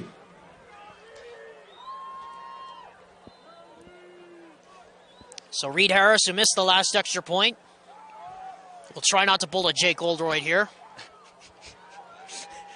That was brutal. Sorry about that, folks. I had to say it. Good snap, good hold, and the kick this time is good. The AT is good with 30 seconds left in the first half. 30 seconds left here in the first half. 48, Husky 7. On your 48-7 is now your score. Here between Timpanogos and Hillcrest. So, Alex Amrine, I turn to you now, and I think this is pretty much what we thought we were going to see here tonight. But we have to give the Huskies a whole bunch of credit because they have been moving the ball. The trouble is the offense just stagnated the last few drives. Yeah, it is. Like I said, I think that Timberwolves just have all the answers. It feels like they're just, it's almost like they have their playbook. Like they already know what's going down before it even starts. Like I said, there's always halftime adjustments, but this game has gone the way that we expected. We were kind of hoping that, you were saying that crazier things have happened on nights like these, but it looks like this Husky side, unless they have one heck of a comeback in the second half, we're going to fall to 0-8 on the season. But this Huskies team does have a very bright future ahead of them with Michael Madri at quarterback. Harris will kick off. Wind died down, but he still will kick it through the back of the end zone here. And through the uprights again. Kickoff once again into the end zone for a touchback. 1st and 10, Hillcrest. Been the theme of the night on the kickoffs. Whoever's kicking towards that end of the field is just going to kick it right through the end zone. We've expected that for about a few minutes, for a few hours now. Yeah, and I wouldn't expect the Huskies offense to do anything crazy. Just, run the ball, see if they can get anything big going, maybe try and, set them up for a long throw or something like that. But I expect them to just want to get into halftime, get into halftime in the locker room and regroup. We will be in a running clock now, meanwhile. The clock only stops on scoring plays from here on out once we reach a 35-point barrier. That's the standard across high school football in the country. Madri loads up for the deep shot, throws down the field, and the pass is caught. Madri's pass complete to Hoskins. That's caught by Stevie Hoskins. Down at the 48-yard line. Clock stops while they set the chains, and then they will go. Madri again, looking, throws a deep shot again, this time in a coverage, and it's nearly picked. Pass incomplete. Pass is incomplete there, intended for number 19, Matthew Hall Gage Piper. 2nd down. Yeah, and Mike has gotten that ball out quick. He has a good little touch pass on there, but it's so hard when his, receivers don't even have a leg ahead of the defenders right there, because that just leaves it up to be just a jump ball.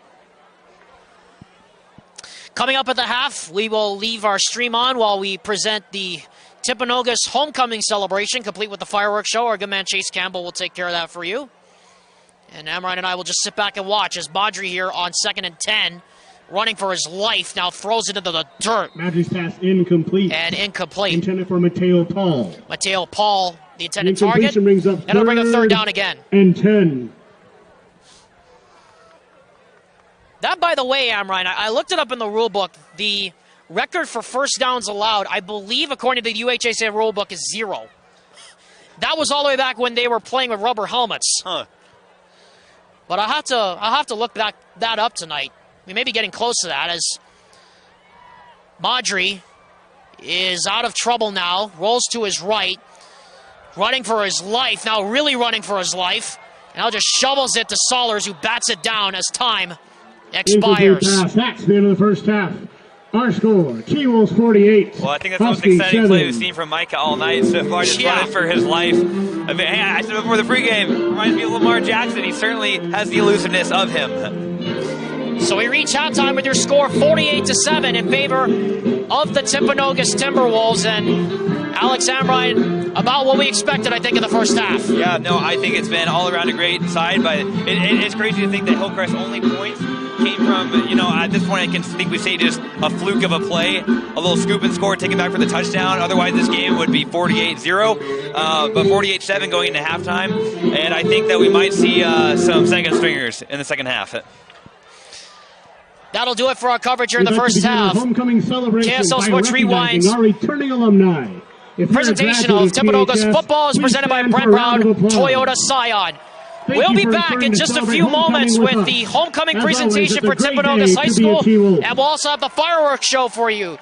Our score at the half is Timpanogos 48 and the Hillcrest Huskies 7. KSL Sports Rewind's presentation of high school football continues in just a moment. At UCCU, we'll provide you with a low-rate line of credit that makes it easy to access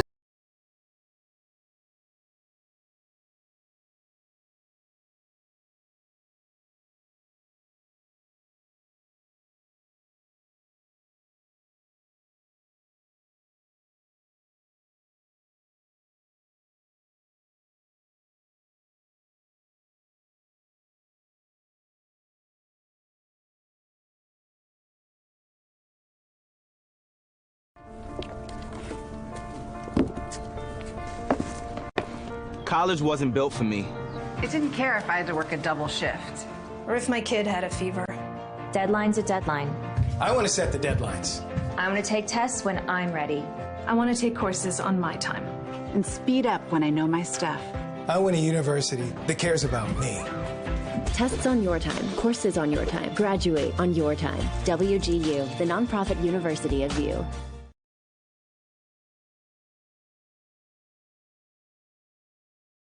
When Brent Brown Toyota in Orem became the #1 Toyota dealer in the nation in customer loyalty, our sales surged. That continued explosive growth leaves us without the amount of used cars to meet demand, paying unheard of prices for trade-ins, or we'll just buy your car outright at Brent Brown Toyota in Orem. For over 25 years, Salt Lake Running Company has helped people of all ages and levels find the gear they need to start their fitness journey. From a free custom shoe fit analysis to a premium assortment of footwear and workout essentials, SLRC is a top 10 run shop in America. Locally owned, locally operated at 5 locations along the Wasatch Front, SLRC is there to help you gear up and get out. Visit a store near you or shop online at slrc.com.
The theme for our homecoming celebration this year is Welcome to Neverland.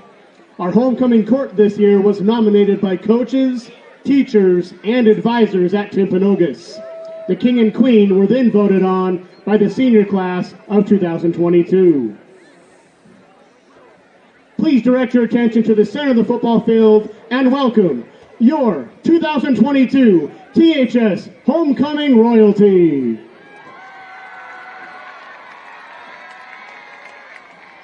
Our first set of royalty are Alondra Narciso Lopez, representing FBLA and LIA, and Seth Castro, representing LIA.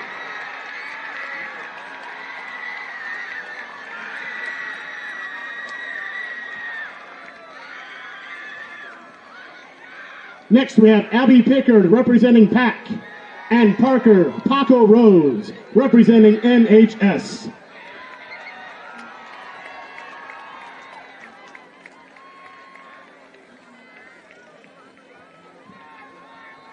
Our third representatives are Adria Westra and Tyler Craddock, both representing Math Club.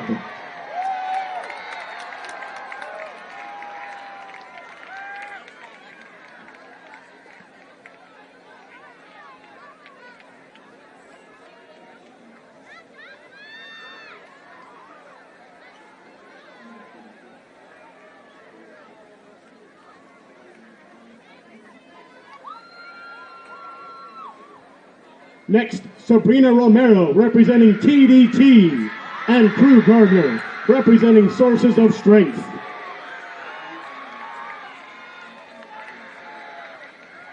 And finally, Jocelyn Rivest, representing Cheer, and McKay Jones, representing Humans Against Human Trafficking.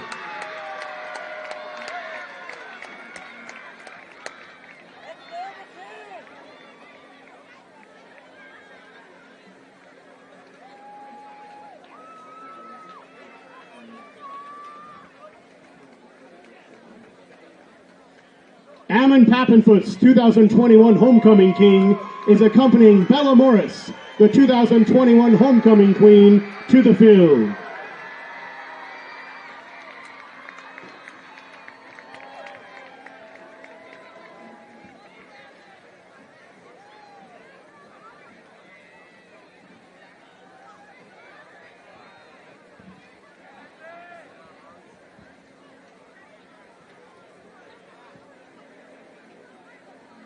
And now, we'd like to announce our homecoming king and queen. Drum roll, please. Our 2022 homecoming king is Seth Castro.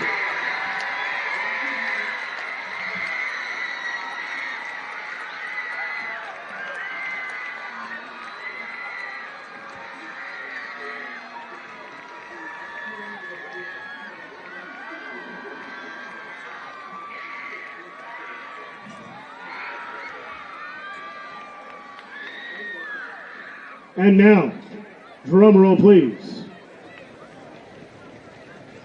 Ladies and gentlemen, your 2022 homecoming queen is Adria Westra.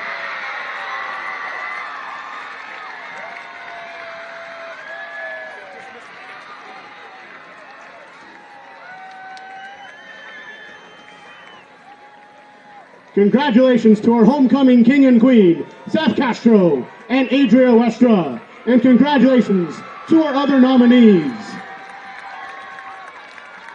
The homecoming dance will take place tomorrow night in the small gym at 8 p.m.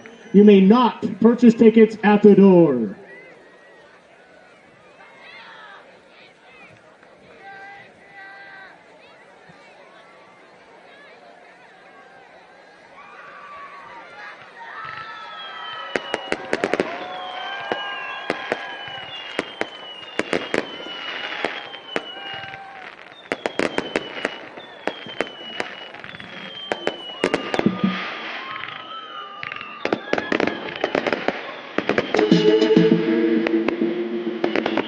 Welcome out to the field of Timpanogos Timberwolves.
Welcome back, everyone. KSL Sports Rewind's presentation of Timpanogos football is presented by Brent Brown Toyota Scion. With the second half about to start, Timpanogos leading 48-7 over the Hillcrest Huskies. And Alex Amrine with myself, Alexander Timberlake here. As Alex Amrine, we're both BYU students. We know what's playing on the loudspeakers right about now. That's pretty much what the Hillcrest Huskies have hit this whole first half, is a whole bunch of turbulence. Yeah, no, and they really haven't gotten anything going. I mean, defensively, you know, we talked about it in pregame, you know, just a lot of lack of hustle, not a lot of discipline. And I think when you face a player or just a team that has a player like Luke Livingston and so many other superstars, you know, we got the Graff brothers, wide receivers. We also got, you know, a great quarterback in Chase Riggs, who's injured, by the way, but still having a great game.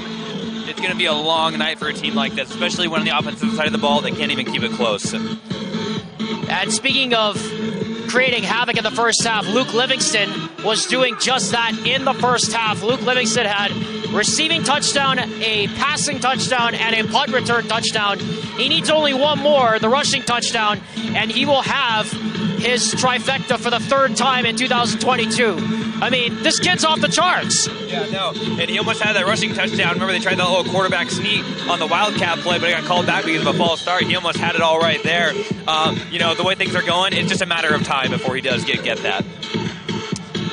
Second half is about to kick off again. We will be under a running clock.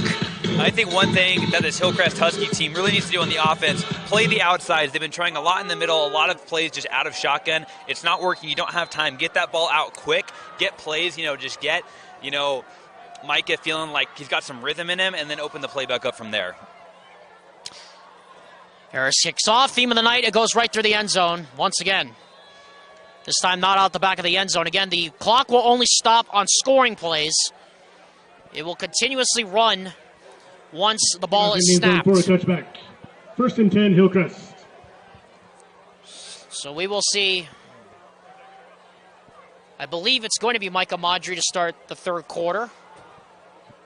Unless I get my hunch wrong and we see Braden Wetzel again. And we might see Wetzel because, I mean, Mike is hard to miss. You got that big statue towering over everyone else, and I don't see him out on the field, so it looks like they are going to go with a different offensive unit out here. There's also a flag down at the 40. And I believe we're going to have the kickoff called back. Legal procedure against Timpanogos. We'll have the kickoff called back because it doesn't look like everybody was on the line. So we're going to need to kick it again. So that's probably why Micah Maudry wasn't out there, because the kickoff wasn't done properly. Yeah. Yeah, it's one of those rules that's such a fine-tuning rule where it's odd when it happens, but it happens more often than you'd think. Going to push the ball back a little bit, or rather, it looks like they are just going to re-kick it. Yeah, re-kick it. Oh, they're going to push it back to the 35, yes. Looked like Reed wasn't aware. So it doesn't look like this kickoff is going to go through the end zone. It'll at least reach there, or close to it, reach close to the end zone. Is that a challenge you're posting to Reed? Because I don't know. He's done well. So far, the wind has cooled down a little bit. Well, the wind has died down a bit, but he's still got the leg, you would think, to at least get it close to the end zone. This time from the 35. This is another line drive, and it will reach the end zone this time, and it will be a touchback off the hands for a touchback of the returner. 1st and 10, Hillcrest. So once again, it's a 41-point game, and we have another flag down at the 30, not at the 42-yard line. And it's on the opposite side of the field, and I think this time this may actually be against the Huskies.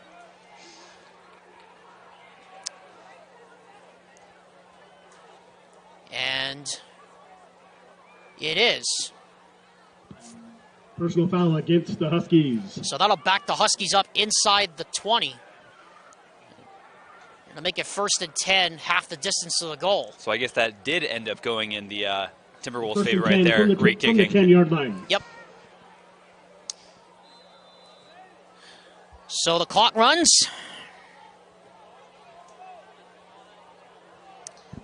As it will for the Bercy rule. Maudry looking, throws. That is complete. And in fact, that is an incomplete pass. Incomplete. 2nd down. Again, clock does not stop here in the second half. Yeah, that was a big hit right there. I think that was Yosefo right there, wasn't it? Yeah, I think it was. That was a Malachi Batimana who took a little bit to get up. Sure had the wind knocked out of him after a big hit from Yosefo. On 2nd down, Maudry steps to the pocket, rolls to his right now, throws. That's complete on the run. And getting out close to the 20-yard line is Piper. Pass complete to Gage Piper. And something else, and I'm surprised, maybe this is just a coaching decision that, the coach has really drilled into Micah. But, he's got the legs, but it looks like so often, even when he does have a bit of green grass in front of him, he takes that extra second or two to see if there is a receiver. He did find him right there, but there's been so many times where it's led to incompletions or sacks because he's hesitated so long.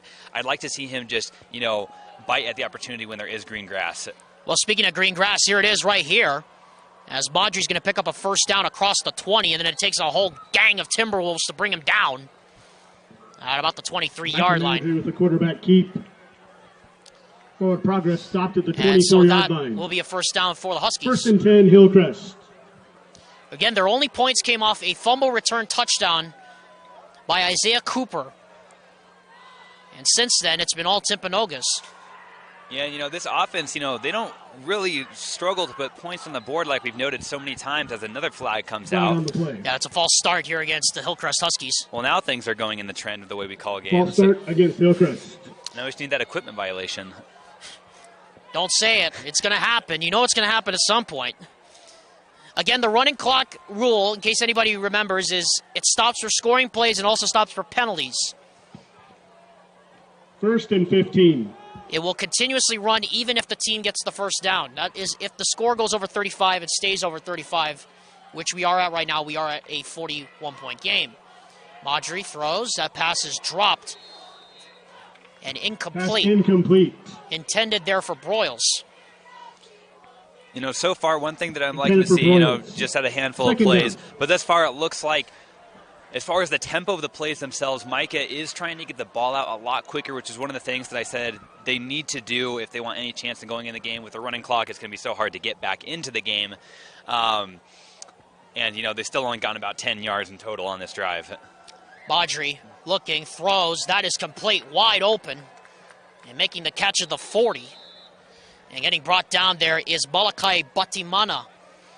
And that's enough for a 1st down to the 40. Yeah, Batimana right there. That was a good little route just in the slot. He kind of just went through, found the little zone as they were playing zone right there, found the little hole and just sat in there for the open yard. Good gain. Set him up for, about 20-yard pass. Marcus Sollers remains in the backfield as a single setback on 1st and 10. They'll give it to him on the right side. And he's got a lane to the right side, and he'll get pulled down at about the 43. First contact made by Nash Price. Pick up a 3. And right there from this angle, it looked like he was going to have a little bit of an angle, and it took it outside even further, but good job right there by Nash Price taking him down. That's another thing that's been so good tonight is really good tackling so far. Not a lot of slipped-ups. We saw that a lot against Cedar Valley. They were just getting run all over, could not make good tackles, but so far so good. Madri gets out of a sack, now throws on the middle, passes, batted up, batted again, and incomplete. Pass incomplete. Intended for Batimana. Price got his hand on it. And then Jose Reyes almost got that one as well, and it'll bring up 3rd down again. Yeah, right there. Those are the kind of just tip drill plays that defensive backs dream of, and it's just a matter if the ball is going to bounce their way after the deflection. That one went towards out of bounds, but I'm sure that free safety over the top was just thinking, oh, man, I can get it, and there's a lot of green grass ahead. 3rd down and 8 now. Again, running clock here because of the mercy rule. Sollers remains a single setback. Madri, blitz coming, rolls out of his to his left, and now he's sacked. MJ Yosefo gets into the backfield and brings him down. And Marcus Sollers is getting up slow. Looks to be okay though. Yeah, it looks like he just got twisted up at the bottom of that pile right there. It's interesting. I was actually going to make a note. I'm like, oh, it looks like it's a clean tackle. It looks like one of the situations that the defender could have wanted to put an extra hit on Micah as he was already going down. So his knee hadn't touched the ground yet. But like, oh, it's clean. And then it looks like a bunch of people got a little tangled up, including the running back there.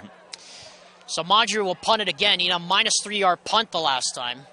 Tyler Hunter back to receive for the Timberwolves, standing back on his own 26. And this time it's a much better punt. And Hunter will let it go. And it will die right at the 36-yard line. Touchdown there by Piper. Down at the 36-yard line. Absolutely an improvement from the previous net -3-yard punt that we saw earlier from Micah. Yeah, it was a little bit better that time by Micah Madri. I want to remind you, KSL Sports Rewind's presentation of high school football continues next week on Thursday, as Mark Winterton and Jake Hatch bring you coverage of Westlake against American Fork. That's next Thursday at 7 o'clock here on KSLSports.com. Riggs in the shotgun, hands off now to Robinson. Robinson gets over the 40. And he gets brought down right at the 41-yard line to pick up a 5. 5-yard gain on Isn't the it an play. absolute shocker that when you think it's a 5 or 6 yard gain, like, oh, that was one of their, like, not as good runs of the night. Yes, really. Yeah, because we kicked off the night with a, 20-something yard run by Bretzing. But now we have some of the second stringers in there right now for the Timberwolves as Robinson gets the handoff again, has the first down, and a little bit more. He breaks a tackle, still on his feet, at the 40, at the 35, and he finally gets brought down in a gang tackle. Rolling forward into Husky territory. And he gets to the 35. That's more than enough for a first down. That's probably more like what we saw most of the night. No, that seemed like the average run right there. The other one before that was kind of an anomaly. And just to put things in perspective really quick, so the most points that the Hillcrest Huskies have led up this season was against Viewmont, 73-16, back in the middle of August. And so there's a very real possibility that this could be one of the worst games for them defensively. I mean, we'll see if they're able to score upwards of 70. And here's another run and getting into the secondary, and again, breaking tackles down close to the 20-yard line. That's another new player in. That's Stratton Lewis, who's getting the touches now as giving the clock continues to run. Gain, another 14 yards for Stratton Lewis. Yeah, and I wonder if when they get closer into the goal line territory, if they're going to bring back Luke Livingston in there, try to get him his final touchdown to complete that resume for this game, as he's not out on the field right now. Well, he's on the sideline right now, and Amrite, I would have to think, given the fact that the scoreline is where it is, I sincerely doubt they would put him in at this point. Yeah, no reason to. Right. And here's Lewis again on the handoff inside the 15 down to the 10. He gets taken down at about the 11-yard line. Close to first down yardage. And actually, that's not Stratton Lewis, it's Cooper Polk. That's getting the carries now. So we've seen quite a few different running backs get the rock so far in this game.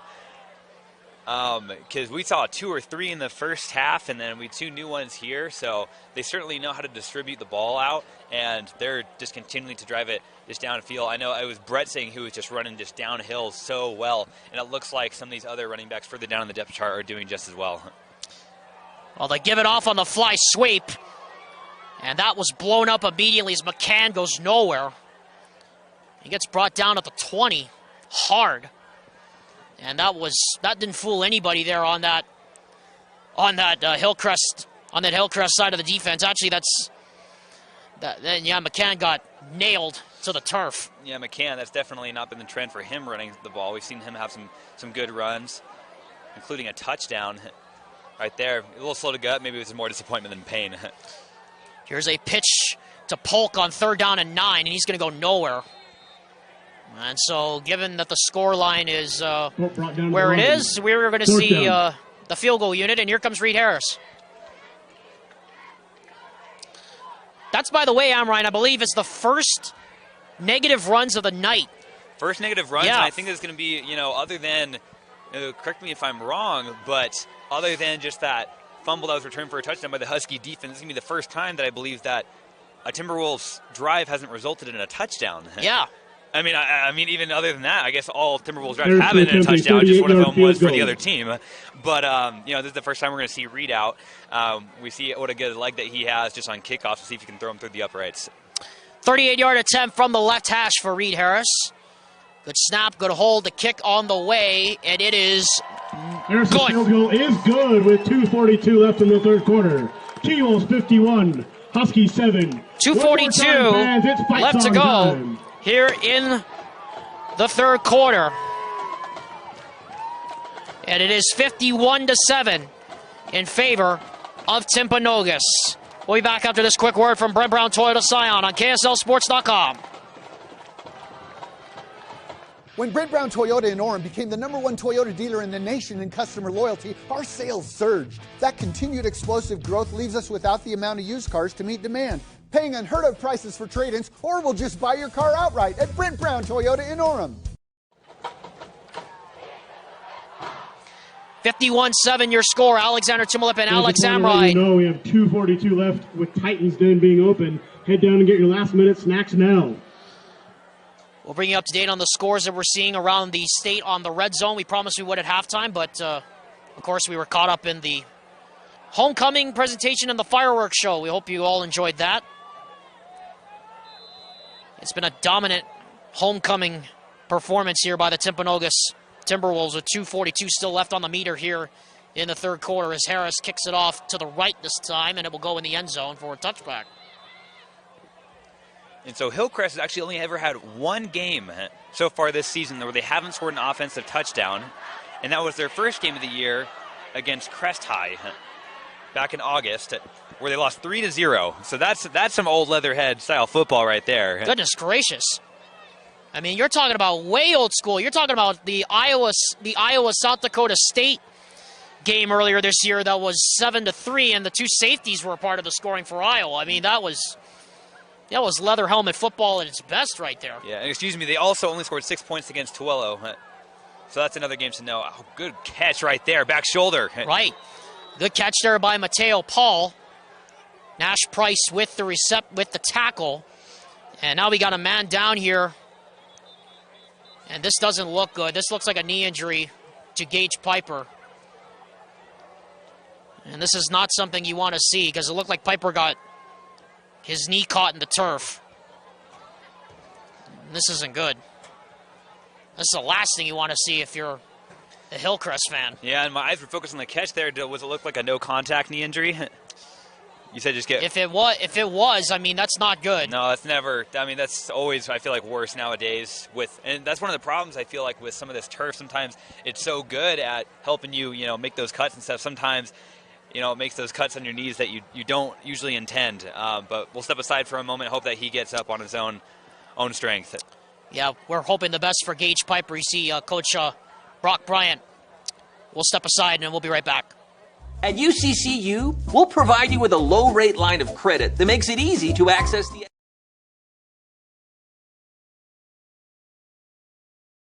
At UCCU, we'll provide you with a low-rate line of credit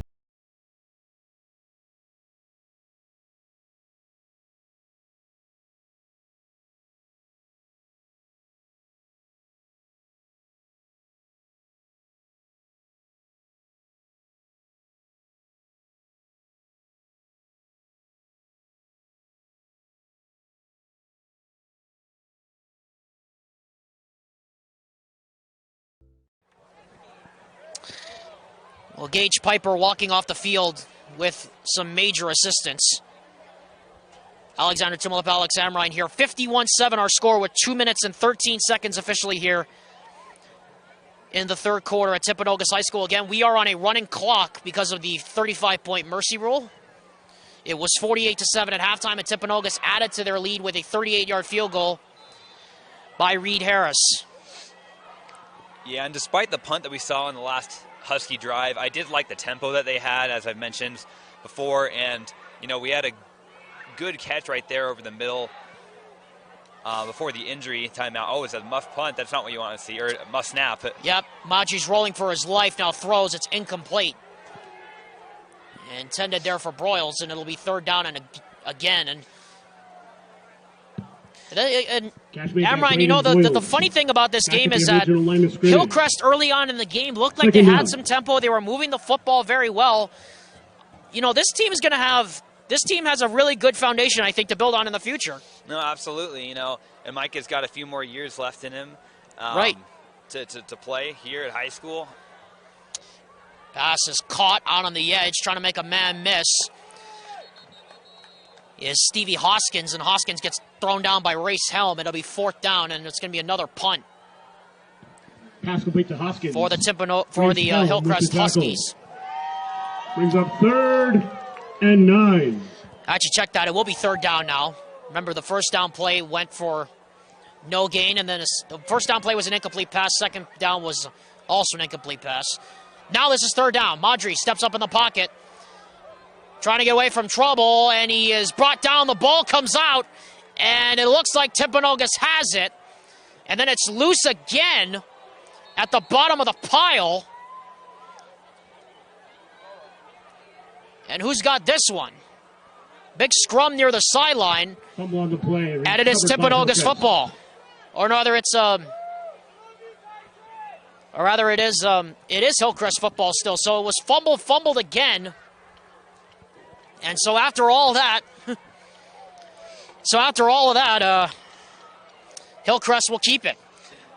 Yeah, and right there, Micah, I bet he had a sigh of relief that they got the ball back after that one. Reminds me, well, I feel like there's so many times like that where you just see it, and those are always some of the most crazy fun plays to watch. It reminds me of the BYU ASU game last year where Darren Hall threw a bad interception. Tyler Algier was able to get the ball back on the tomahawk punch out as the rest go to discuss something. But right there, Micah, you know, he's trying so hard to get the ball, make something out of nothing, pull a rabbit out of a hat. But so often when you do that, you're loose looking for a pass. If you get taken down, you're all the more likely to fumble it. Just trying to discuss where the ball was supposed to be spotted off the fumble. So it was fumbled and fumbled again. And the fumble ended up being recovered by Hillcrest. So after all that, it's still 1st and 10. Interesting. Here's Marcus Sollers now up the middle, and that, with one final tackle, will take us to the fourth quarter. A very fast third quarter, but that's what happens when you have the mercy rule on. Last end of the third quarter, our score. And your score at the end of 3 is Huskies 7. Timpanogos 51, Hillcrest 7. Back to start the fourth in just a moment after this word from Western Governors University.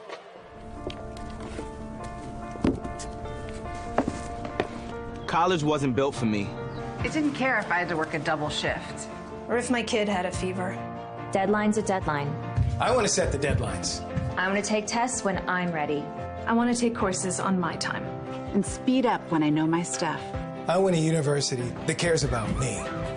Tests on your time, courses on your time, graduate on your time. WGU, the nonprofit university of VU.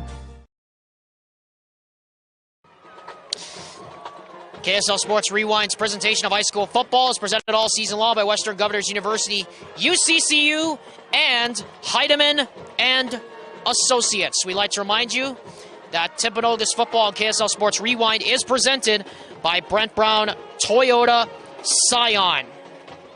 Alexander Timolip, Alex Amrine here at Timpanogos High School in North Orem, Utah. We'll be checking in on scores from around the state as they happen on the KSL Sports Live Rewind Red Zone. As we're underway, Madri drops the snap and has to eat it again. Madri jumps on the and that has to have been the third or fourth just miscued snap right there. Fortunately, there hasn't been a turnover on any of those, but I bet Mike has just got to be getting frustrated with himself because unless there is just a miscommunication going on with the snap count, it looks like it is just going right in and out of his hands. Just falls on it right there, doesn't try to make anything else happen out of that play. Rolling clock because of the mercy rule here with 11:15 to go and rolling here in the fourth. We're looking in on the red zone right now. American Fork leading Pleasant Grove 17-0 as Maudry pump fakes, throws into the seam, and it's nearly picked. Pass incomplete. And really and truly, Amrine, that should have been picked off there by Trent Lewis.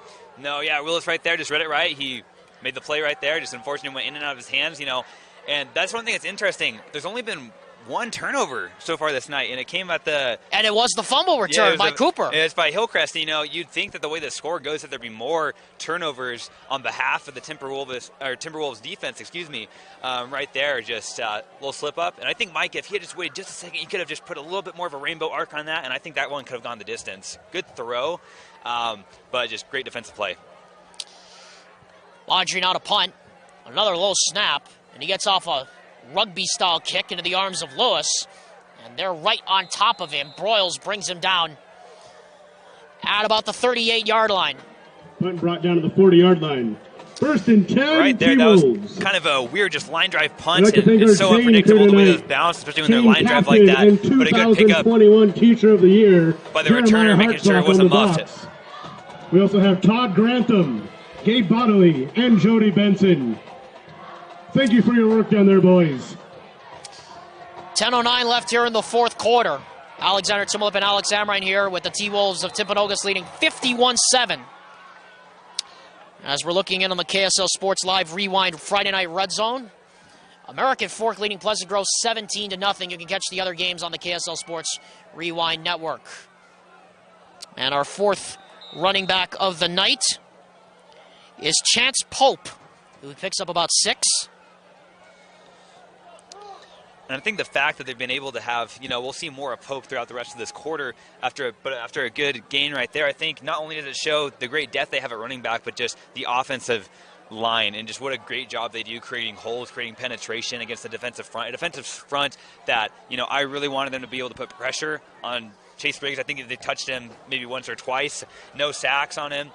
So a great job by the offensive line right there. And I think all around, this is just a very, very talented team with a bright future ahead of them with a young quarterback in Chase Briggs. Want to bring you up to date on another score we're watching right now. Grantsville and Morgan. Morgan leading 31-13 right now over the Cowboys as another handoff to Pope, and Pope's going to have a first down as he gets gang tackled right at the 43-yard line. And that's enough for another first down. Timpanogos will play Tula next Thursday. Dusty Litster has the call. Dusty Litster and the boys have the call for you, starting at 7.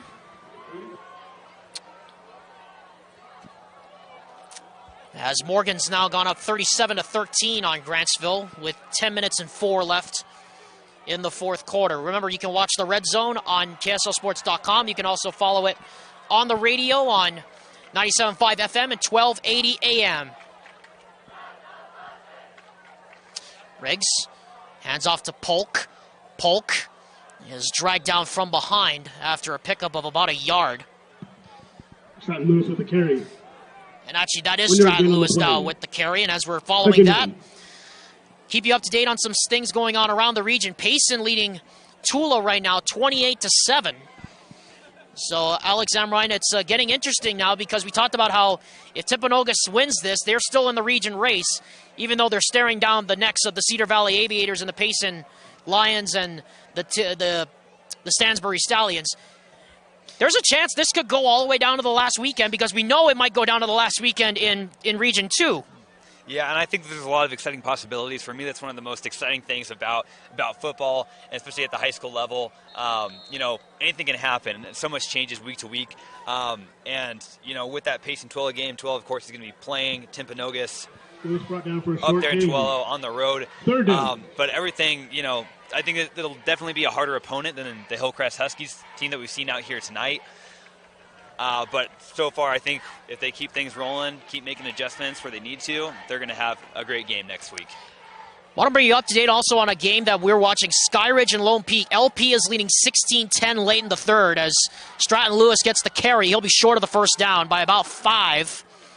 Lewis runs down to the 37. And considering where the T-Wolves are out on the field, they are going to go ahead and it looks like from here they're going to bring out the punting unit, it looks like, unless they're going to try a field goal.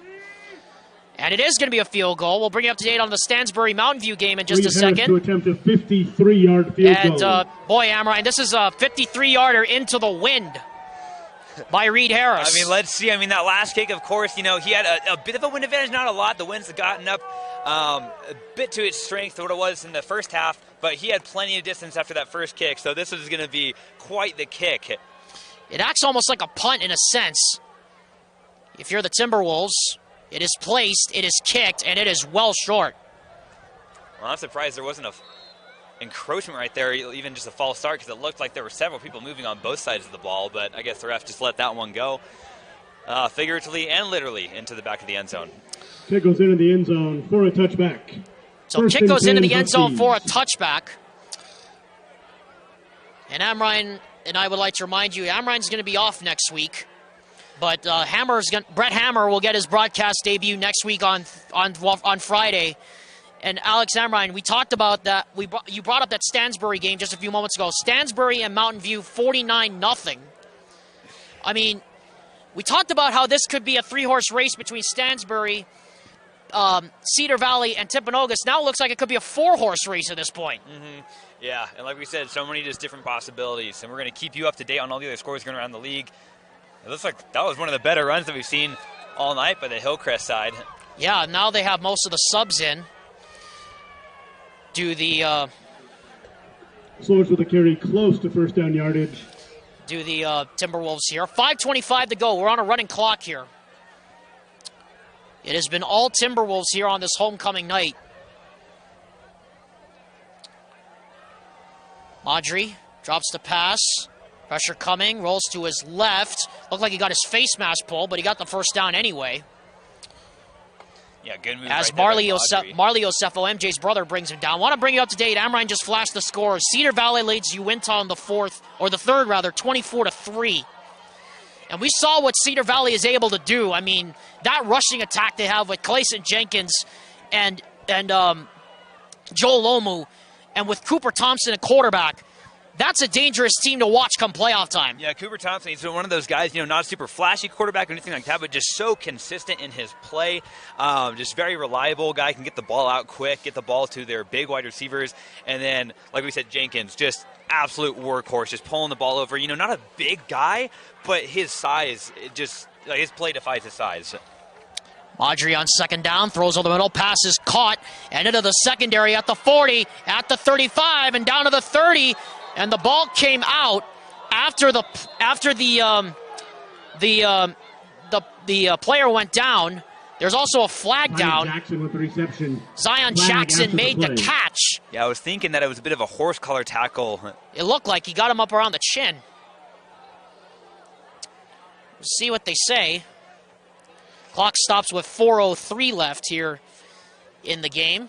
Again, the running clock stops only for penalties and scores. So you're saying maybe even a bit of a face mask? If it's up by the chin, is that what you said? Well, the face mask rule is you grab it either by the helmet opening or up by the chin strap. So so any opening around the helmet or any place around the helmet in college and high school football is a face mask, and that's what's been called. Face mask against the T-Wolves. Been the rarest penalty we've seen tonight, though. I mean, we haven't had that many penalties. No, not that many. Pretty clean game on both sides. We saw, I think that... And this will be the first time that Hillcrest will trek into the red zone tonight. 1st and 10, Hillcrest. That's also, a very clean game from the Timberwolves. We saw so many flags against them in the last game we watched. Yeah, against we sure Cedar Valley. did. Definitely cleaned up their game. Maudry throws the fade into the end zone. Caught. Touchdown. Touchdown, Hillcrest. Stevie Hoskins. Stephen Hoskins, 14-yard with the reception, the 13-yard touchdown. And the Hillcrest offense finally gets into the end zone, and with 3:50 to go here in the game, it is 51-13. And that will bring out Caden Burton now for the extra point. Yeah, so almost took a full 48 minutes of play to finally get that ball into the end zone for their sure offense. Did. Wow. Well, I mean, hey, good throw right there. Just high point that ball, throw it up for your tall wide receiver. Gets it done. 51-13 is our score. Burton now for the extra point. Out of the hold of Micah Madri, and it's right through the middle. PAT is good with 3:50 left in the game. T-Wolves 51, Huskies 14. 51-14 now your score, and UCCU will have this message for you. We'll be back after this word from them on the other side of the break. At UCCU, we'll provide you with a low-rate line of credit.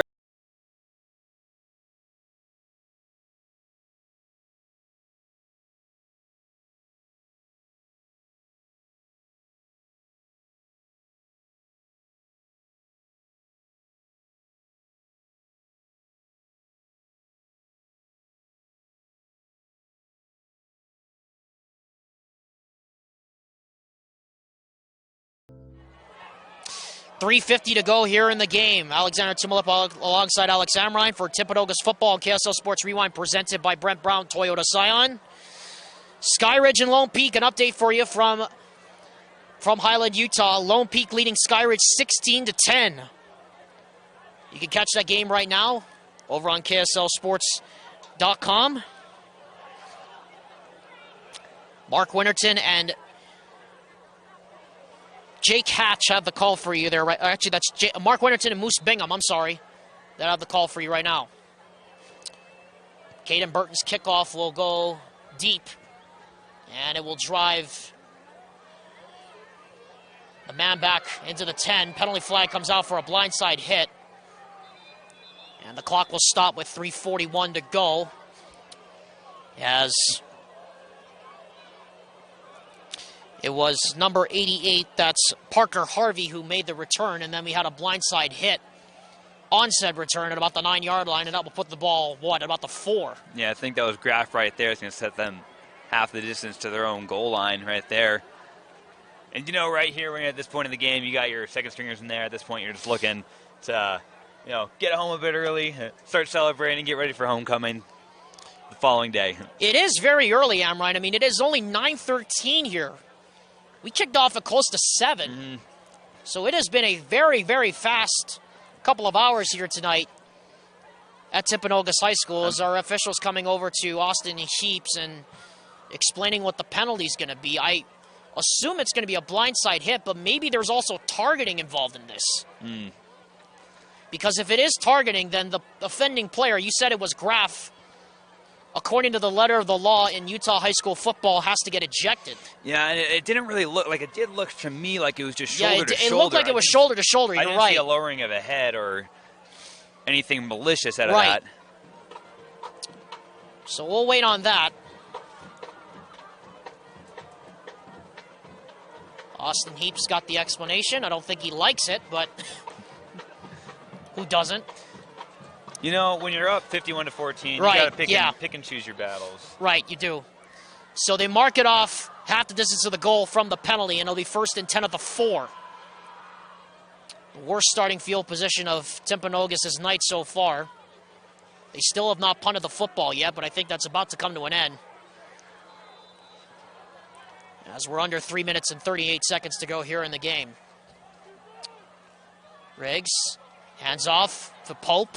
Pope breaks a couple of tackles, still on his feet, and he gets out close to the 30. He'll pick up a close to 26 here for the young man. I think Pope's got to be averaging about 15 or so yards per carry, if not more. That was a great run right there. I think they just tried bringing pressure, just right on the outsides, and that just left a wide open hole in the middle.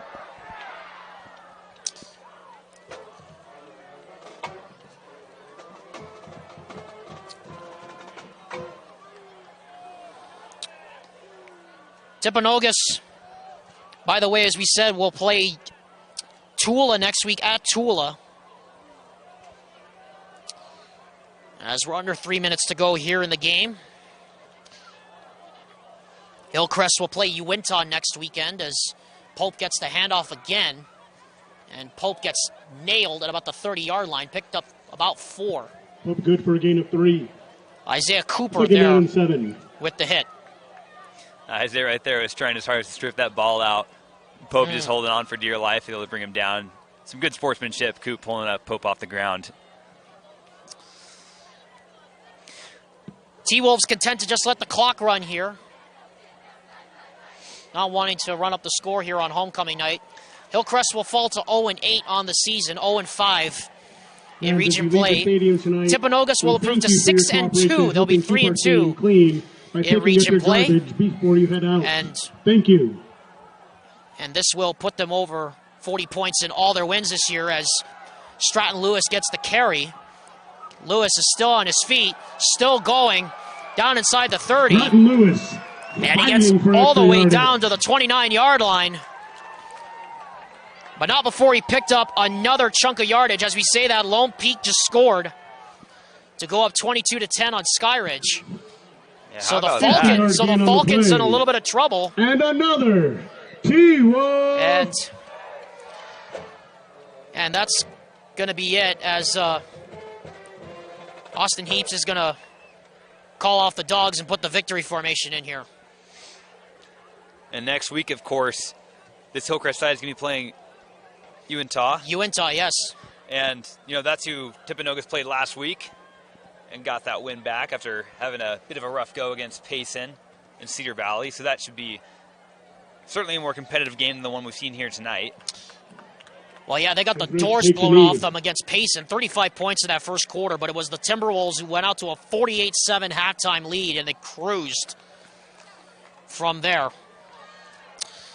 I'd like to thank Chase Campbell, our cameraman here tonight. We'd like to thank Vince Francis back in the studio in Salt Lake City for helping out with our scoreboard issues. And Alex Amrine and I are very happy to be back behind the microphones again. Huskies 14. That will do it. Join us Thursday night at Tooele as we take out the Buffaloes. Timpanogos defeats Hillcrest 51-14 in all 6 victories this season. Timpanogos has gone over 40 points.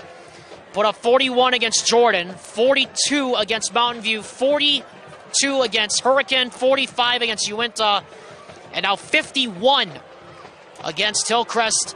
And a reminder, they also put up 57 against Corona in California earlier this season. We'll take one final break and be back with some final thoughts and our choice for the Heidemann & Associates Player of the Game. KSL Sports Rewind's coverage of Timpanogos football continues after this.